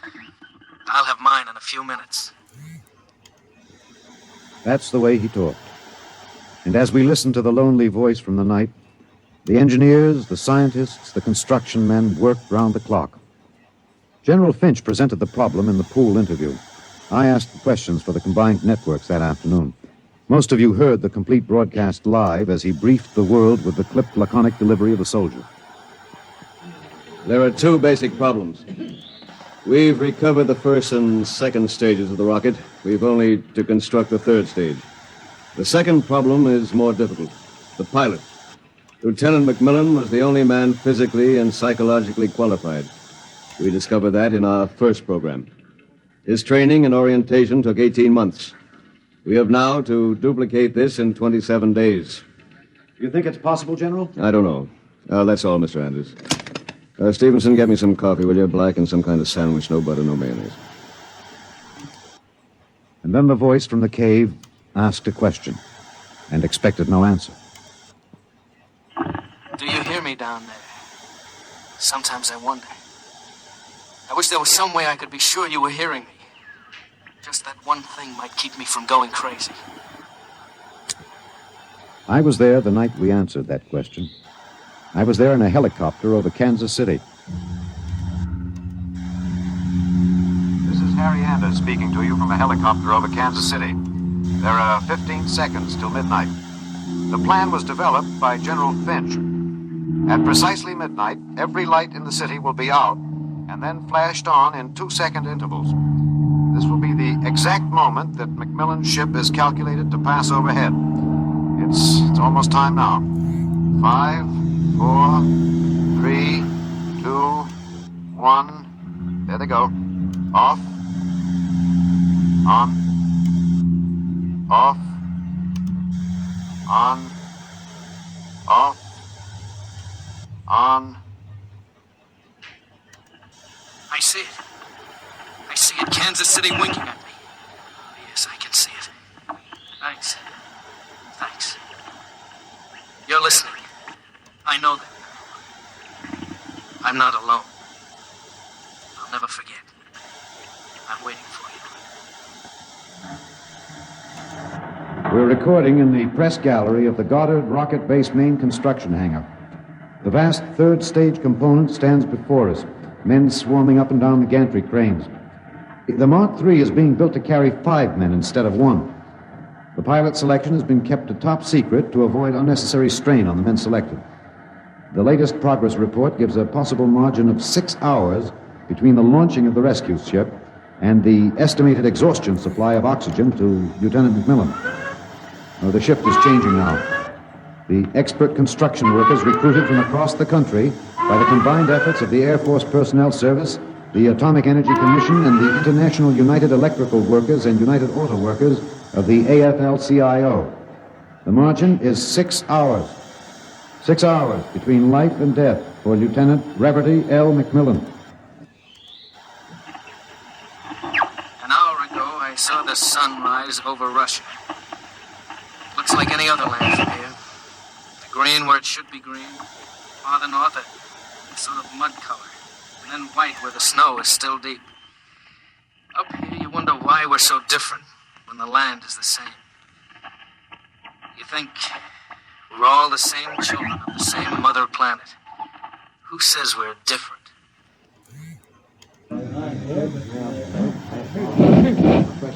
Can you hear me in the back? There's a little close. Well, how about this? That's better. That's better. All right, gentlemen, I have exactly 5 minutes for the press conference. Therefore, I'm not going to answer any questions. Progress report is as follows. As a safety factor, we're constructing 2 complete 3-stage rockets and 6 additional 3rd-stage components.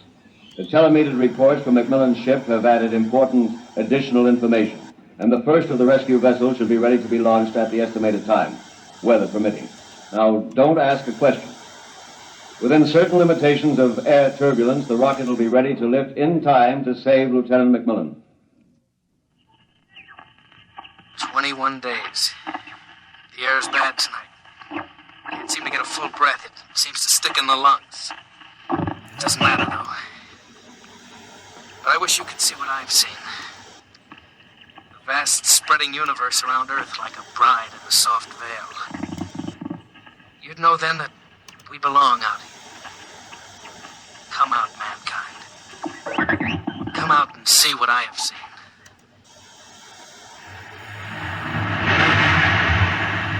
This is Harry Anders at Goddard Rocket Base.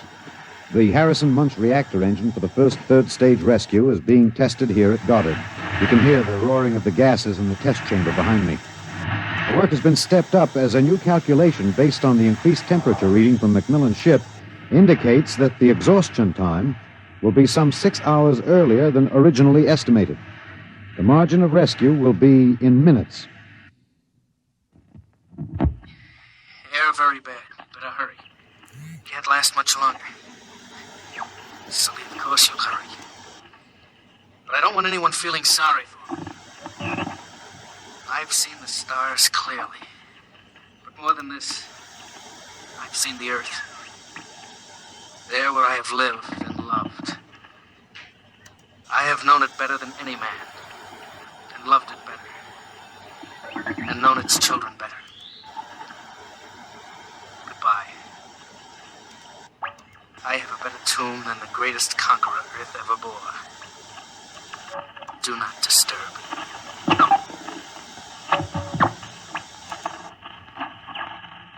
Countdown for blast off. 5, 4, 3, 2, 1.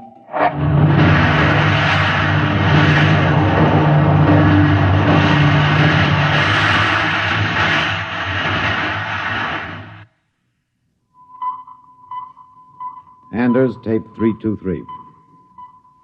We're in the press operation room of Goddard Field.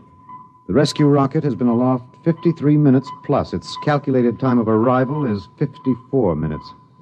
You will hear the voice of General Beauregard Finch on a direct pickup from the rescue vessel, which has been named unofficially the Lifesaver. Silent crowds have collected at the outer perimeter of the rocket base, as if by their presence they might help it. Come, quiet. The next voice you hear will be General Finch aloft in the rescue ship. The voice quality may not be good. He's speaking over a throat mic in his pressure suit. Mark 3 to base. This is Finch. We'll secure that deal. We have just secured to the airlock of Macmillan's ship. I'm now entering the lock. The inner door is closed. I have closed the outer door. The inner door is cycling. Now it is open.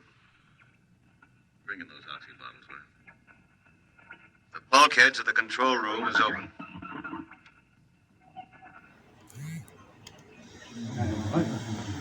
Is he all right? Come on, what's happening? Lieutenant Macmillan is dead. He died heroically, waiting till all hope was gone. Until every oxygen gauge stood at 0. And then, well, the airlock was open when we arrived. In accordance with his own wish, his body will be left here in its eternal orbit. I'm going to leave now. My feet will be the last to touch this deck. Lieutenant Macmillan is in his control chair, staring out towards the stars. I'll leave the airlock doors open behind me. Let the airless, frigid arms of space protect and preserve for all eternity this man they would not let go. Well, that's the show, Bill. Bill, you remember at the conference we hadn't made up our mind whether to pick anything up from the celebration last night after the news of the Mars landing? I said it was the right end for Rev Macmillan's story. You said it was old stuff. Every kid knew the sequence. The ships built to rescue Rev, used to set up the satellite base, from the base to the moon and now to Mars. Well, I went out with a mini-tape last night, and I've got the end of the story. Here it is. This is Harry Anders in Times Square. The neon rocket ship at the top of the Times building has just flashed into brilliant light. The signal that the landing signal has been received from the rocket Rev Macmillan III. Man has landed on Mars. And a holiday crowd here in Times Square is celebrating like 1,000 New Years rolled into one. I'm being tossed and pushed and clapped on the back all at once. Let's see what the man on the street thinks about man on Mars. You, sir. I'm broadcasting. No, how do you feel about it, sir? How do you feel tonight about man's conquest of space, of the planet? Leave me alone. I'm in a hurry. Just a few words of the... Look, you get your hands off me. Let go of me. I'm not interested. Wait a minute, sir. Wait. Rev, come back here. Rev. You think I could listen to that voice over and over in a tape editing room and not know every vowel, every consonant? I'm telling you, Bill, I saw him. Rev McMillan. The black hair was gray and those Clark Gable ears were pinned back, but that's a simple operation. I played that piece of tape over and over. It was Rev, I know it. He isn't up there. He's alive. We've got it, Bill. We've got it on our show. We'll break it. Rev McMillan is alive. I haven't written it yet, but we finish it off with this, with a question. Why did they announce he was dead? I'm in the tape editing room now. I've got the reel ready to record the answer. Excuse me, Mr. Anders. I'm... Hey, just a minute. I'm recording. You better see the page outside Mr. of the... Anders, I'd like to talk to you for a moment, if I may. I have a letter of authorization. Just a minute. I'll be through in a minute. Look, Bill, I've got the answer now. Last night, they landed on Mars. But that first ship, the one that circles up there now, there isn't anybody on it. There never was, except a 30 days recording and a transmitter. That's all. He was never up there. They didn't have the money for a manned rocket. They wanted a crash program all out, so they sent a decoy up. And we all broke our hearts to rescue the man who wasn't there. Oh, he must be laughing, General Finch and the rest of them, the ones that knew. I guess they had a problem. What to do with Rev? I wonder if he slipped away from whatever guards they have around him to see the celebration. He looked a little sad. I think sometimes he must wish he was really up there in the Cave of Night, seated in the icy control room, 1,075 miles above the Earth, staring out at the stars. Mr. Anders, I must insist... What? Bill. Looks as if I won't have to worry about editing this tape. My friends are from Washington. I'd like to call your attention to the last paragraph. What? Oh, no. It's very simple. You won't have to burn it. It's easy to destroy a recording tape. I throw this switch. When the tape goes through the erasing head, it's gone forever. Oh, too bad. Would have made one fine show. Okay. So long, Rev.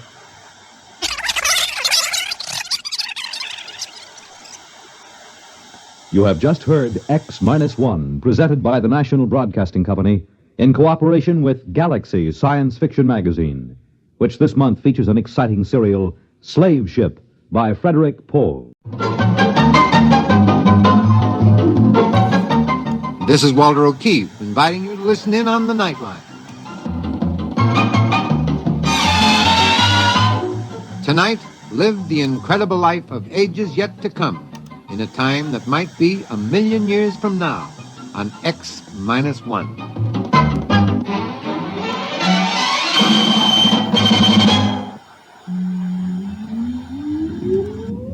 Countdown for blastoff. X-5, 4, 3, 2, X-1, fire.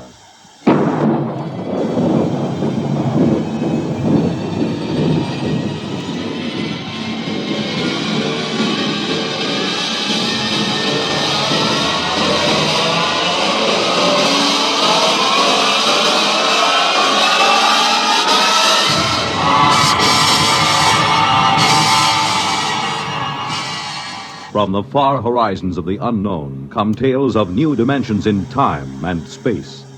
These are stories of a future, adventures in which you'll live in 1,000,000, could be years on 1,000 maybe worlds. The National Broadcasting Company, in cooperation with Galaxy Science Fiction Magazine, presents X-1.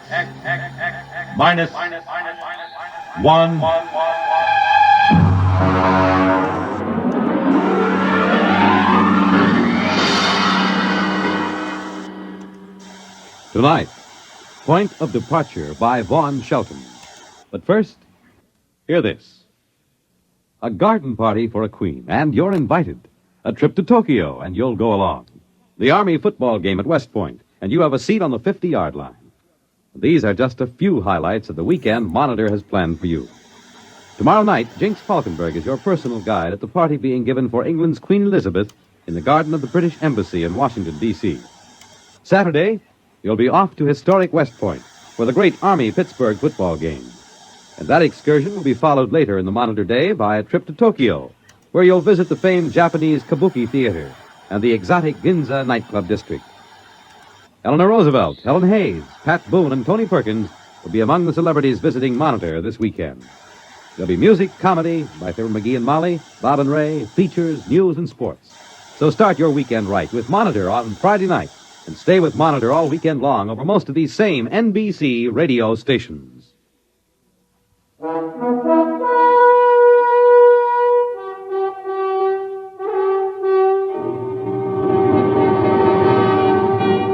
Now, X-1 and Point of Departure by Vaughn Shelton. Before I make this statement, I am well aware that you, gentlemen, are the board of directors and not likely to believe me. The overwhelming concrete fact that we face is that the Utah Flats atomic plant is short $300,000. You've asked for an explanation before the district attorney's office is called. I shall explain, but I know I will not be believed. It started with a letter I received from Dr. Winston Reed, the archaeologist. He is the top man in his field. You may have heard of the Yucatan discoveries and, of course, the Poseidon tablets found in the vault under the Sphinx. His letter introduced me to a Simon Kane, who flew in from Salt Lake City and made an appointment for the following afternoon. Mr. Donner, I'm sorry that Dr. Reed has left again for the field. I should like to have him with me at this meeting. Well, Mr. Kane, I don't quite understand why you've come to me. I'm merely a plant manager for Allied Electronics, and I have no interest in archaeology, nor have I access to any funds. I'm not here on a begging expedition, Mr. Donner. I'll come right to the point. Do you know anything of the Poseidon tablets? Well, I've read newspaper accounts. The preliminary translations of the protolithic seals that surrounded the tablets indicate a civilization that flourished on the equatorial continent until it was destroyed by a natural catastrophe, identified as the biblical flood at about 10,000 B.C. Oh, really? I'm afraid I had it confused with Dead Sea Scrolls. Oh, well, the lay public has not been informed that the tablets have been opened. Opened? Why, yes. The original inscriptions surrounded them. They were in wedge-shaped characters on baked clay. They have been removed from the tablets. Well, it's all very interesting, but really I think... Mr. Donner, 14 tablets were never registered with the Egyptian Museum. They remain at large. 6 of them have been translated so far. They indicate a scientifically advanced culture, and particularly they concern themselves with a solar energy converter. You mean that literally?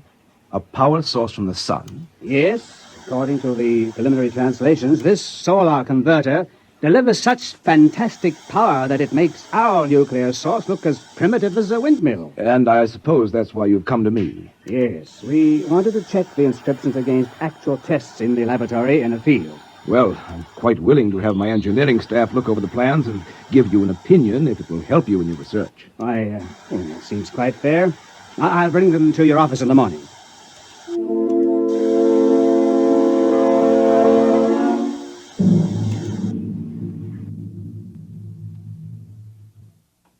I suppose I half believed him at the time. I had heard of the Poseidon tablets, and I knew that the frontier of archaeology had been pushed back far beyond current thought by them. You gentlemen of the board of directors will have to believe me that I suspected no fraud. I had no reason to doubt Kane. I called in Rowell and Henniger, 2 of our engineers, and left them alone with Kane. About 5 o'clock, I got Rowell back in my office. Mr. Donner, it's remarkable. Quite remarkable. Of course, I don't quite understand the field mathematics involved. Rowell, I want a simple answer from you because I'm a simple executive type. Will that thing work or not? Well, of course, it'll need a field test, but theoretically, I see no reason why it shouldn't. Should we build it? Well, there isn't any question, is there? It's revolutionary. Quite revolutionary. All right. You and Henniger are assigned to it. I'll give it a project name in the morning and allocate a research budget. You'll be working with Mr. Kane.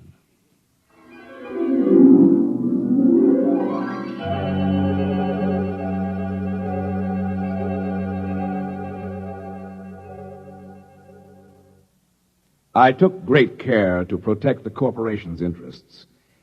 I shall submit in evidence the contracts I drew up with Mr. Kane. I set Rowell and Henniger up in an isolated shop in the west corner of the plant area, and they had a device functioning within 3 weeks. A week later, I checked in at the shop again and found Rowell still working with the power unit. Naturally, I asked what he was doing. You see, I'm getting ready to mount the solar energy converter on the projectile now, Mr. Donner. What projectile? Oh, Mr. Kane leased a surplus one-man rocket from the White Sands project. We're going to rig the solar unit in it. You mean power a rocket with the solar unit? You see, it's a question of field mathematics and the quantum Rowell, I'm an administrator, not a scientist. I ask you your engineering opinion. Is this a feasible research project? Yes. Yes, it most certainly is. Using the solar converter, you could develop thrust up to escape velocity at only 10% of potential. This solar converter is creating more power than any atomic pile we have. Mr. Donner, this is it. Spaceflight.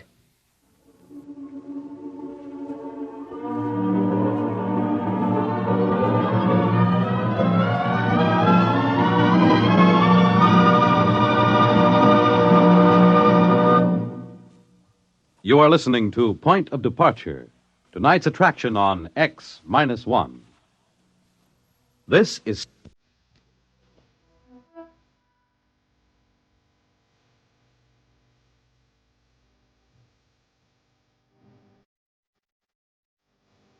Now back to X-1 and Point of Departure. Of course, whereas the purchase of the projectile was not authorized, I should like to point out to the board that I acted most conservatively. I checked the cost sheets and discovered that the rocket purchase was actually within the allowable debt limitations for my department, and so I okayed the project. However, I was concerned with the irregularity of an expenditure before authorization, so I drove out to Simon Kane's place to speak to him about it.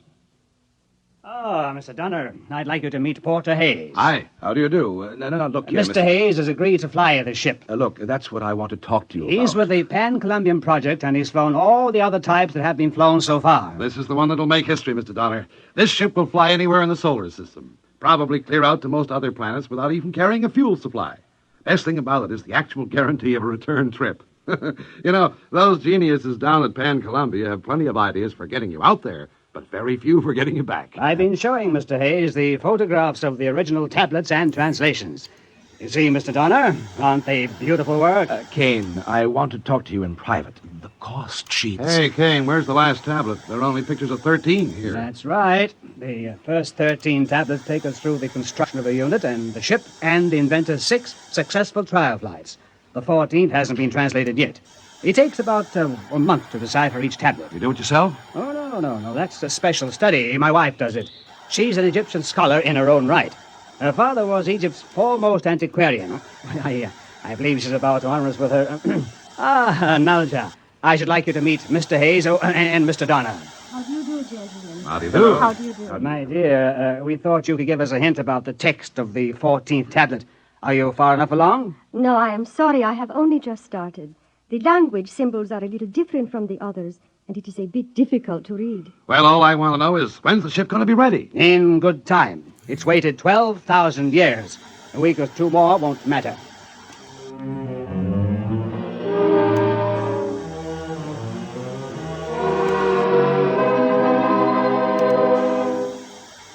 During the next 2 weeks, I was too busy with other things to worry much about the project, but I would like to call the board's attention to the fact that I submitted multiple progress reports at 5-day intervals as required by plant operating procedure. I am at a loss to understand why those reports are now missing from the files. One evening, on a visit to Salt Lake, I was dining at the Pioneer Arms when I spotted Porter Hayes at the table across the room. He was with a young lady who looked familiar to me, even from the back, and, of course, I realized it was Nalja Kane. I felt it was discretionary on my part not to inform Mr. Kane of his wife's continuing acquaintance with the Porter Hayes. On July 19th, Kane telephoned and said the airship was rigged and ready to go. I had assigned him an area in our desert test space, and we scheduled the test for the next morning. I got to the test site a little late. Everything was ready, and they were waiting for me. The gantry train moved back, and without the usual roar of chemical rockets or the scream of jets, the ship rose gradually to about 10 feet, and then shot up to a couple of hundred, and then stopped again. Kane was on the intercom. Hayes! Hayes! Is it powering right? What does he say? He's satisfied the craft works perfectly. He's going to take it straight out for 4 or 5 hours and then come back. Well, he can't do that. There's too much he doesn't know about that ship. Tell him to come back. Let him alone. He's making history. But the first time... There he goes.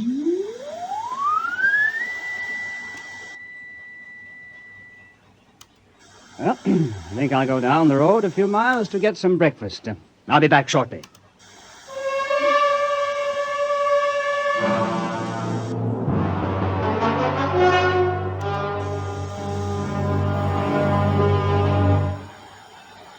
That was 4 days ago. I want it clear to the members of the board that I have not notified the authorities. The ship carried the standard survival kit with 7 days' ration and water, and if he had no operational trouble, Hayes could stay out at least a week. Other than filing the original flight plan with the Joint Astronautics Board, I had no other official obligation. When Kane did not return to the test site by noon, I went to look for him. Meeting with no success, I attempted to question Mrs. Kane at her hotel room. I cannot tell you. I cannot tell you anything. Mrs. Kane, this is a matter of vital necessity to our corporation. I have exceeded my research budget on my own responsibility. I must find your husband. If something happens to the rocket, there'll be an investigation. An official investigation. It will all come out then, won't it? What? About my father. Mrs. Kane, I don't understand. What is your father to do with this? He stole the tablets. At least I thought he did. You mean the tablets that you've been translating? Yes, I thought he had stolen them. Simon Kane told me that. He brought me the cases soon after we were married. I helped him smuggle them out of Egypt to protect my father. He swore if I didn't help him to translate the inscriptions, he'd expose my father and disgrace him. But now it's too late. He's dead. You mean your father? Yes, he is. Porter Hayes told me. He called me this morning. Well, that must have been before the test. My father's been dead for 6 months. Murdered. Simon Kane murdered my father. He killed him and stole the tablets from him. Porter Hayes told me he has the proof. Well, that's... I'm really sorry, but if Mr. Kane did come into possession of those tablets illegally, there will be a great deal of litigation. Patent rights, you know. That's our primary concern. Now, of course, we'll have to have whatever proof we can. The original tablets, any photostats, notes... They are all gone. You mean Kane took them? He destroyed them. He burned them. He laughed at me this morning. He told me I could never prove they'd ever existed. However, we do have the corroborative evidence of the solar converter, its plans at the plant, the prototype model, and, of course, the rocket. Porter Hayes flew it, didn't he? He flew away. Oh, Hayes, yes, but he's on the test flight. Now, as soon as he comes back, we'll have to get his affidavit.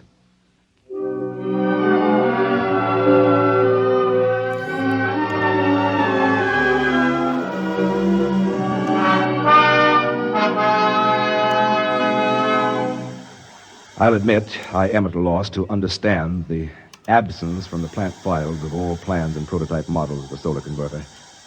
However, I am awaiting a report momentarily from our proving ground near Salt Lake on the return of Porter Hayes and the rocket. In the meantime, I am in receipt of a communication from Mrs. Kane, who had discovered a sketch of the 14th tablet, which remained unburned. She includes a translation, and I open this now in the presence of you gentlemen, and I include it in my report. I am convinced that the translation, which I have never seen before, will prove to you gentlemen my probity and my good faith in the corporation's behalf. And now I open the envelope. The translation, 14th tablet, and I quote, "The foregoing record is accurate, and we acknowledge a superlative contribution to science of the inventor." And there is a name here I cannot pronounce. I continue. "But we must admit his greatest contribution is in the proving of an axiom where ultimate force is involved. It is better to know none of the laws than to know most of them. On the fourth day, the aircraft returned from far space to the point of its departure. The aircraft was in excellent condition, but the solar converter was completely fused into a shapeless mass of metal. Of the inventor, the pilot of the craft, nothing remained but his clothing and a handful of white dust. I must conclude my report by proffering my resignation. I will be at the district attorney's disposal when you gentlemen of the board choose to call me in.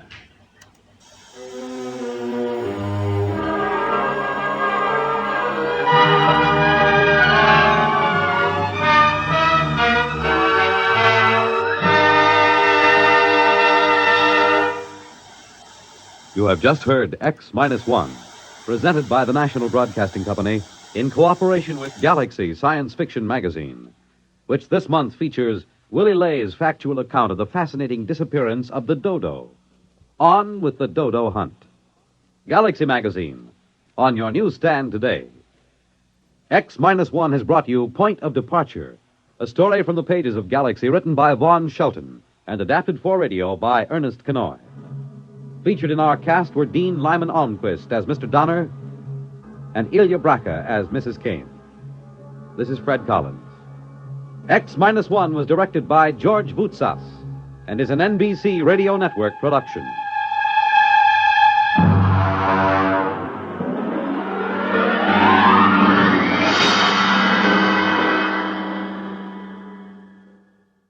There's excitement in the air at night, and Nightline brings it to you. Hear Nightline with Walter O'Keefe, next on most of these NBC stations.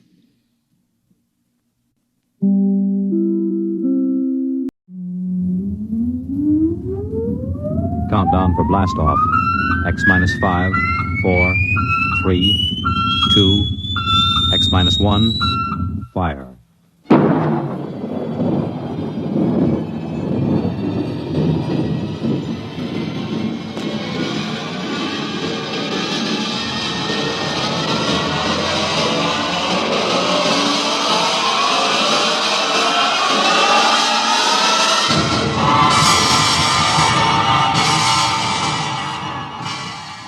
From the far horizons of the unknown come transcribed tales of new dimensions in time and space. These are stories of the future, adventures in which you'll live in a million could-be years on 1,000 maybe worlds. The National Broadcasting Company, in cooperation with Street and Smith, publishers of astounding science fiction, presents X-1.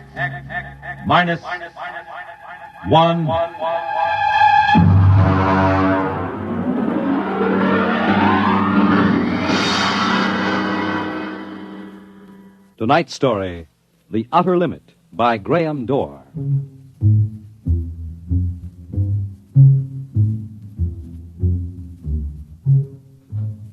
We go ahead now in time to 1965. We're on a vast concrete runway set in the desert of the Southwest. A giant metal ship stands before us, prow pointed for the stars. And in 5 minutes, the signal will flash and it will tear up through the atmosphere to the outer limit.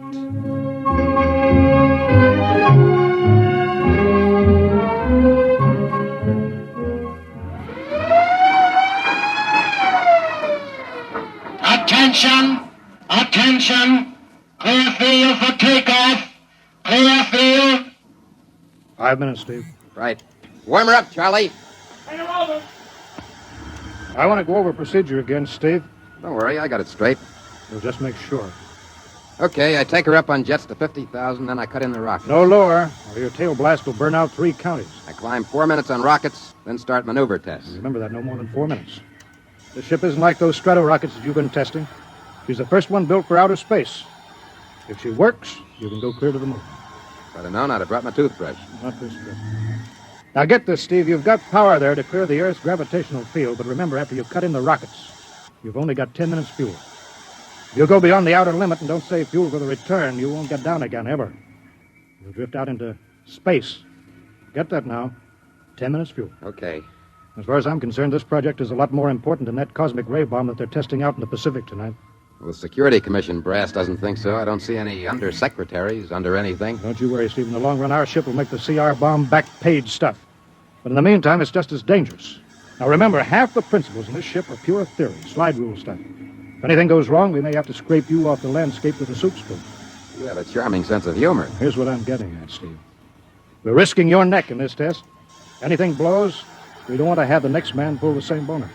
So keep your mic open, keep talking. If anything goes wrong, we want to know exactly why. And we won't be able to ask you. Let us know before you pull every switch, before you do anything. Got that? Even if you only have to blow your nose. All right, get those fuel lines away.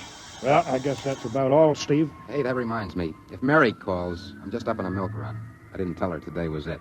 How is Mary? She's okay, but she's due about now, and I don't want her to get nervous. Hey, I didn't know the baby was that close. Steve, you know, I really ought to be sending a single man on this job. What, and cut me out of a soft paycheck? Forget it, Hank.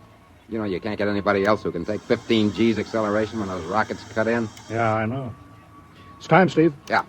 I'll see you later. Don't worry, Hank. I'll sweat for both of us. Right. Button her up, Charlie. So long, Hank. So long. We'll give you the light from control.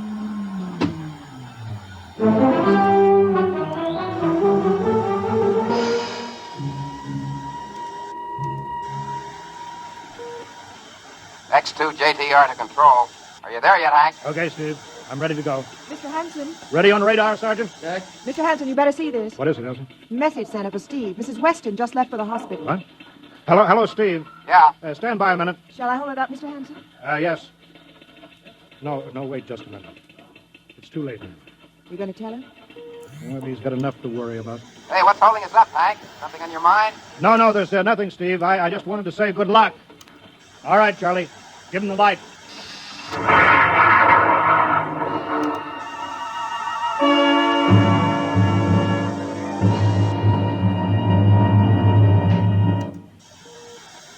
All right, Steve, I'm reading you clear.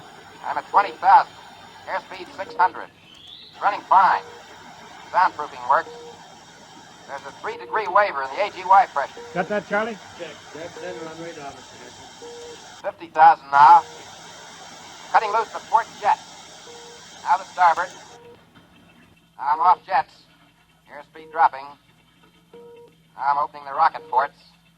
The switch sticks a little, Charlie. Oxy-alcohol pressure 350. All right, now I'm advancing the ignition key. Here goes rocket 1. Steve, you all right? Yeah. Feels like somebody slugged me with a sledgehammer. Airspeed now 1,200. Here goes number 2. She's okay, Hank. Running like a Swiss watch. She's okay.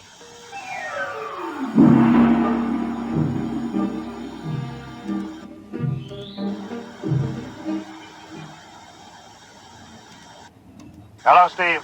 Elapsed rocket's time is now 4 minutes. What's your altitude? Over to you. Speed 4,400, still climbing. Altitude 297 miles. All right, you're at the outer limit. Level off for maneuver tests. You've got exactly 6 minutes fuel left. I'm starting a 3-degree left bank. She's a little sluggish. There, it's all right. There's a low vibration somewhere. Maybe the cockpit cover. My view screen's a little fogged. Now I'm straightening out. 5 minutes fuel left. Now I'm starting a 3-degree right. Hey, hold it. What's the matter? What's wrong? There's something up here. Something shining. What are you talking about? There's something above me, Hank. I'm going to chase it. Steve, you're at the outer limit now. I can see it plain now. Now, Steve, don't go any higher. You've only got 4 minutes left. You've only got... I'm getting static. I can't hear you, Hank. It's dead ahead now. I'm going to make a pass at it and get a good look. Here goes. Hey, it's swerving to meet me. It's dead ahead now. Look out, it's dead ahead.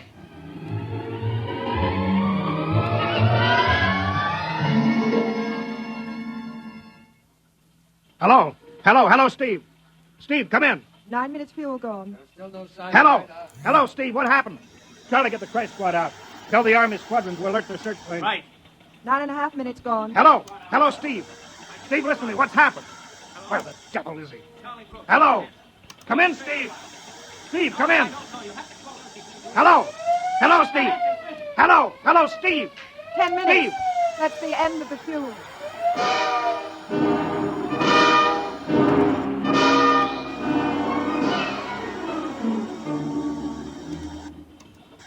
How long has it been now? 10 hours, Mr. Hanson. Nothing more on radar, Sergeant? Screen's blank. Colonel Pavuli called in. The search planes are back. Couldn't find anything. Should be some trace. He couldn't have bailed out, could he? You don't hit the silk at 4,400 miles an hour. We either went past the outer limit and ran out of fuel, or something blew, and we'll find the pieces scattered from here to the coast. Why does it have to be the best man? Always the best man. Charlie, we got to figure out what was wrong. Right. Something must have blown. Mr. Hanson, there's a message from Northside Hospital for Steve. Well, what is it? Mrs. Weston is fine. It's a boy. Thank you, Elsie. It's a boy, Charlie. Yeah. Fine. It's a boy. He didn't even know that she went to the hospital. How am I going to tell Mary that? No, it wasn't your fault, Mr. Hanson. The ship was tested. Yeah, we'll build another, and some other flying fool will shoot past the outer limit into space. Well, I'm getting old, Charlie. You can remember when I used to take them up myself. Now I've got to send other men. Look, it's a job, Mr. Hanson. Now I'm afraid. Every time I hear a jet go off, I jump. Every time I have to send somebody up in a new model, I start to sweat. Mr. Hanson. Yeah? I think I've got something on the radar. No flight scheduled in, are there, Elsie? No, the whole day's cleared. It's coming in behind us. Here he comes over the building.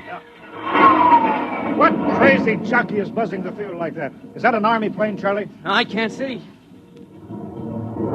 Here he comes back again. I know that engine. Yes, it's Steve. That's impossible. Look, that's his ship. It can't be. He's circling back for landing. Charlie, clear the field. He's coming back in. Mr. Hanson, there's not another ship in the world that looks like that. I tell you, it's got to be Steve. Thank God.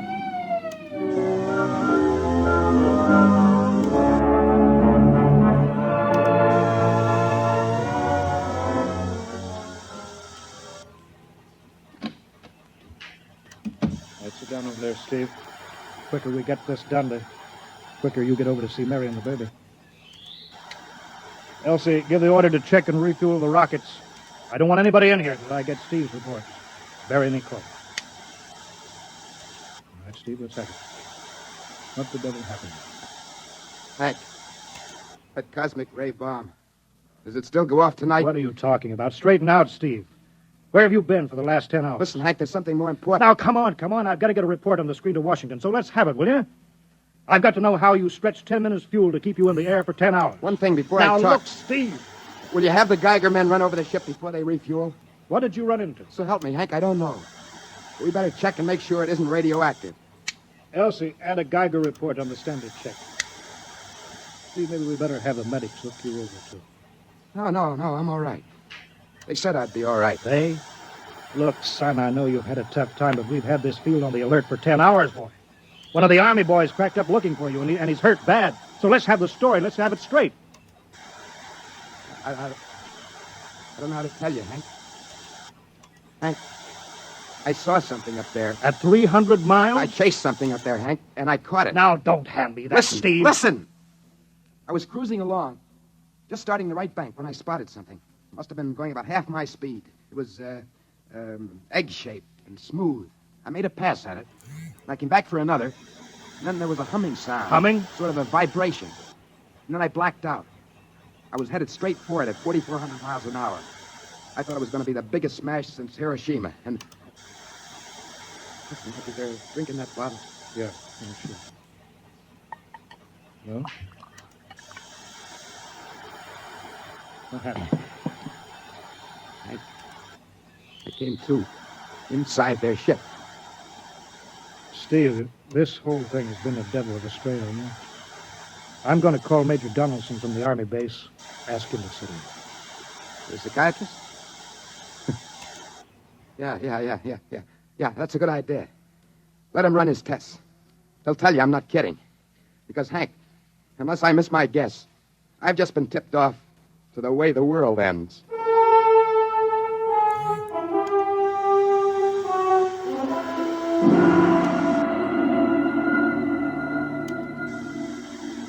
You should be getting drowsy now.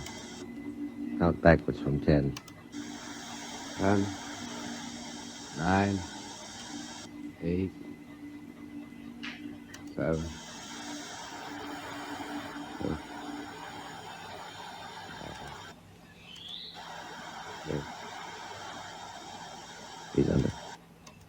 Now we attach the head plate electrodes and the portable pickup. Look up for that by Carlson. 307 and 31.3. Now, throw that switch, Mr. Hanson. I have to start him off by suggestion. All right, Steve. You're in your ship now. You're in the rocket. Rocket? You're in the rocket. You're in the rocket, and you've just sighted something strange. Now I'm starting at 3 degree right. What's that? Hey, there's something up there. Something shining. His memory pattern. We're picking it up electronically. Something above me, Hank. I'm going to chase it. Pipe through the audio circuits. Getting static. I can't hear you, Hank. This is where we lost contact with him. I'm going to make a pass at it. Hey, it's swerving to meet me. It's dead ahead now. Look out. It's dead ahead. Now what? This is where he blacked out. No telling how long. Minutes or hours. What's that noise? I don't know. Shh. Where? How did I get here? What? Who are you? Is he seeing things? Galactic Patrol. What's that? What are they saying, Steve? What are they saying? It's about nuclear fission. They know about it. They know the danger of it. Long ago, they had wars that almost destroyed them. But finally, they learned. Now they've outlawed war. Go on, Steve. They patrol space. When their detector picks up an atomic explosion, they send a patrol. They've been observing Earth, and they found wars and rumors of wars. What are they going to do? They've quarantined us. Quarantine? They've isolated all Earth because we're infected with a communicable disease. Because we don't know how to control ourselves yet. Until we learn, we'll be a menace to the whole universe. What is this nonsense? Quiet. How are they going to do it, Steve? Well, they've spread out a layer here of I don't know what to call it. It's all around the Earth. It's miles deep. When there's an atomic explosion on Earth, the radioactive particles will drift up to this layer and set off a chain reaction. It'll go around the world in microseconds. And that's the end. Yes? Yes, I understand. I've got to bring back the warning. You're going to put me back in my ship to bring the warning. Now what? Blacked out again.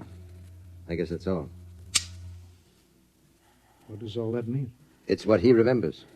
You don't think that really happened? No. Narco-psychometry circuits produce what he remembers. Just means that Steve believes this happened. No, I don't like to see this. I've seen too many top pilots snap. Steve is the best I've known. How bad do you think he is?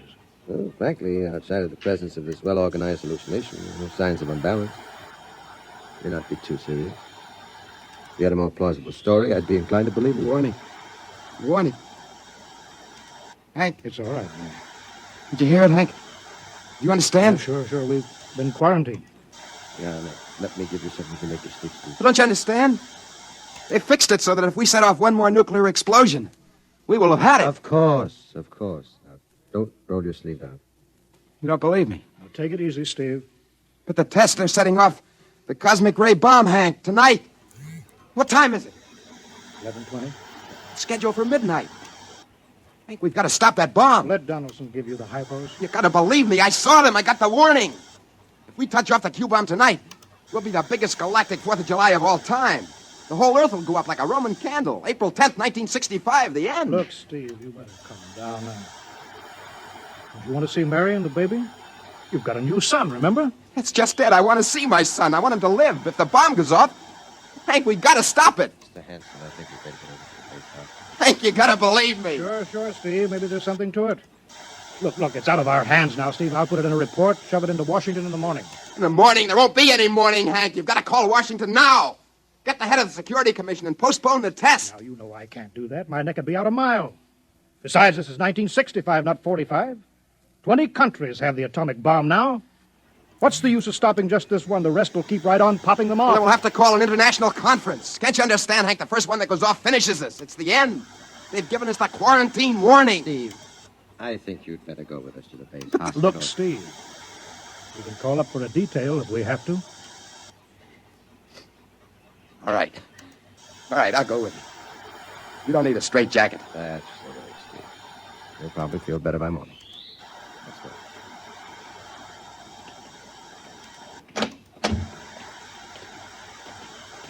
tomorrow I'll drive you over to the hospital to see Mary and the kid. Sure. Oh, look at the ship under the floodlights. Pretty, huh? You'll be flying her again soon, Steve. Don't worry. Yeah, I guess so. What's she doing out on the line? They refuel her? Yeah, we got Clausewitz coming in tomorrow from Denver for another test. Figure we'd give you a day off. That's good. That's fine. Steve! Hey, go! Come on, Donaldson! Steve! Steve, come back here! He's heading for the rocket! That's crazy! Steve! Get down off of there, Steve! We can't get at him now. That hood is armor glass. He's waving. Good control. The radio, come on! I should have gotten help. Come on. The radio is still hooked up. Hello? Hello, Steve? Listen to me, Hank. You gotta call Washington now. Look, Steve, come out of the rocket. I'll call my men, Henson. Don't try anything, Hank. They refueled the rocket for tomorrow. Take it easy, Steve. Listen, you know what'll happen if I fire the rocket tubes down here? Steve, don't, please. And burn out every building for 5 miles. All of us in one big blast. What do you want, Steve? You gotta stop that bomb. You gotta call Washington now. They won't believe me. You make that call or I cut in the rocket. I mean it, Hank. You hook my screen to yours in parallel. I want to see exactly what you're doing. All right. Just don't fire those rockets. Get going, Hank. You got 12 minutes to make that call and stop the bomb. All right. I'm making the parallel hookup now. Donaldson, do you think he'll really blast? I don't know. Up to now, I'd almost say it was normal, but this Henson, he's liable to do anything. Steve, there, you're getting it on your screen? Yeah. Now put that call through. All right. Operator, This is screen to Washington. the business screen circuits are busy, sir. If you try again in half an hour. This is a Security Commission priority. Break in. Get me a line. Just a moment, please. 10 minutes, Hank. Listen, Steve, I'm trying. Ready to take your call, sir. Washington Security Commission 3. Urgent. I want Undersecretary Herbert Ames. Washington 3. 1 moment, please. Hurry, will you please? 1 moment, please. Chicago. San Marco calling Washington Business Screen 3. Urgent. Washington 3. 1 moment, please. What time is it, Donaldson? 11:51. Do you think he'll fire those rockets? He might. Washington. Go ahead, San Marco. Business Screen 3. Mr. Herbert Ames. That is a coded exchange. I cannot accept your call without clearance. Listen, Washington, put this through. This is Mr. Hanson of Hanson Rockets Incorporated at San Marco Air Base. This is a priority call. I'm coded. 1 moment, please. I will check your code number. Get it through, Hank. That bomb goes off at 12. Will you be reasonable, Steve? Your call has cleared, San Marco. Washington Business Screen 3. Herbert Ames. This is your call, sir. Security Commission, Ames. Oh, hello, Hanson. Listen, Ames. You've got to get me the chief. You kidding? He's at the test control room. Yes, I know, but get him for me. Hey, what's up? You look lousy. Or is it a bad circuit? There's no time, Ames. I've got to get him before the test. It's about the ray bomb. I can't take the responsibility. Get it through, Hank, or I blast. Hey, what's going on there? Ames, my project has a high enough rating. This is a priority A call. What? Well, it's your neck. Okay, I'll try to get him for you. He's in the control room, though. You'll have to switch off your screen and speaker and go on earphones. Too much going on in there. Security, you know. You hear that, Steve? I've got to cut the screen. All right. 8 minutes, Hank. Hello? Hello? Yes, sir. This is Hanson at San Marco. No, sir. Priority A request to cancel the bomb test. No, look, I'm serious. I'm deadly serious. We sent the X-2JTR up today to the outer limit, and we uncovered evidence. Yes, on the automatic instruments. What's that? No, this possible chain reaction. No, I can't tell you the whole story. There isn't time. Yes, I'll bring the readings into Washington in the morning. You've got to postpone the test till you see them. Yes, I understand that. I understand about the press. I'll take complete responsibility for this. What's that? Look, I've worked on contracts for the Commission for 10 years now.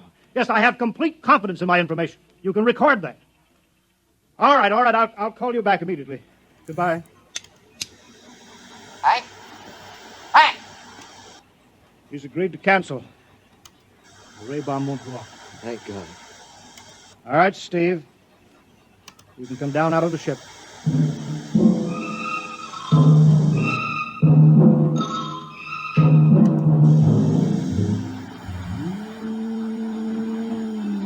There he comes. He's opening up. All right, Steve. Come on down out of the ship.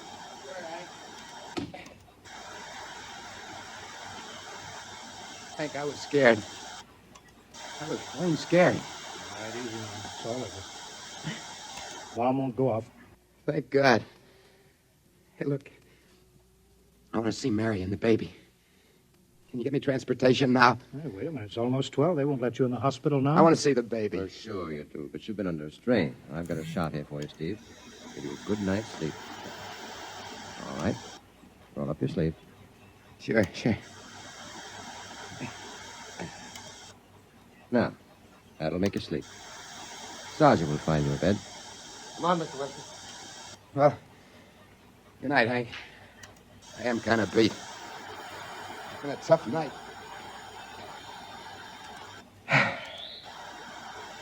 Sure has. But for a minute, it was going to blast those rockets and send us all to Kingdom Come. Yeah. Quite a stunt getting the ray bomb test called off. It isn't called off. The call? Ames couldn't get the chief. I was talking to a blank screen. Bomb goes off in a couple of minutes. Oh. Poor Steve. He's one of the best. He was the best. 1 in 10 million.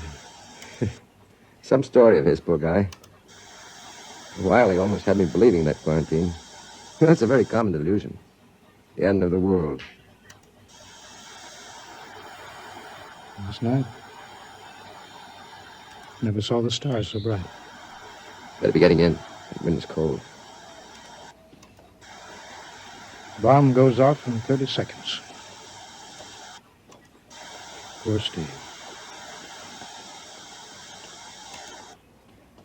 You know, Hanson, there's just one thing. Yeah? It's outside my field, but I'm curious. How did he keep that ship in the air for 10 hours with only 10 minutes fuel?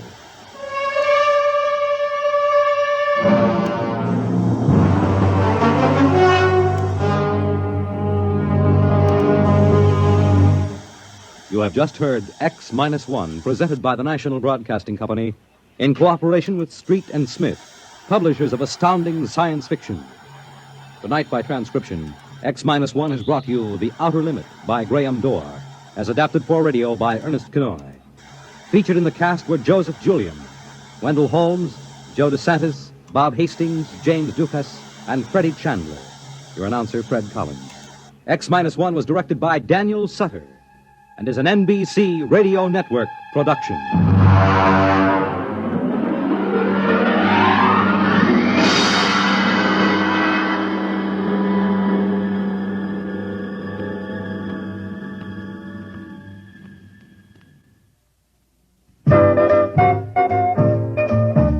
You don't have to stop whatever you're doing to listen to your radio.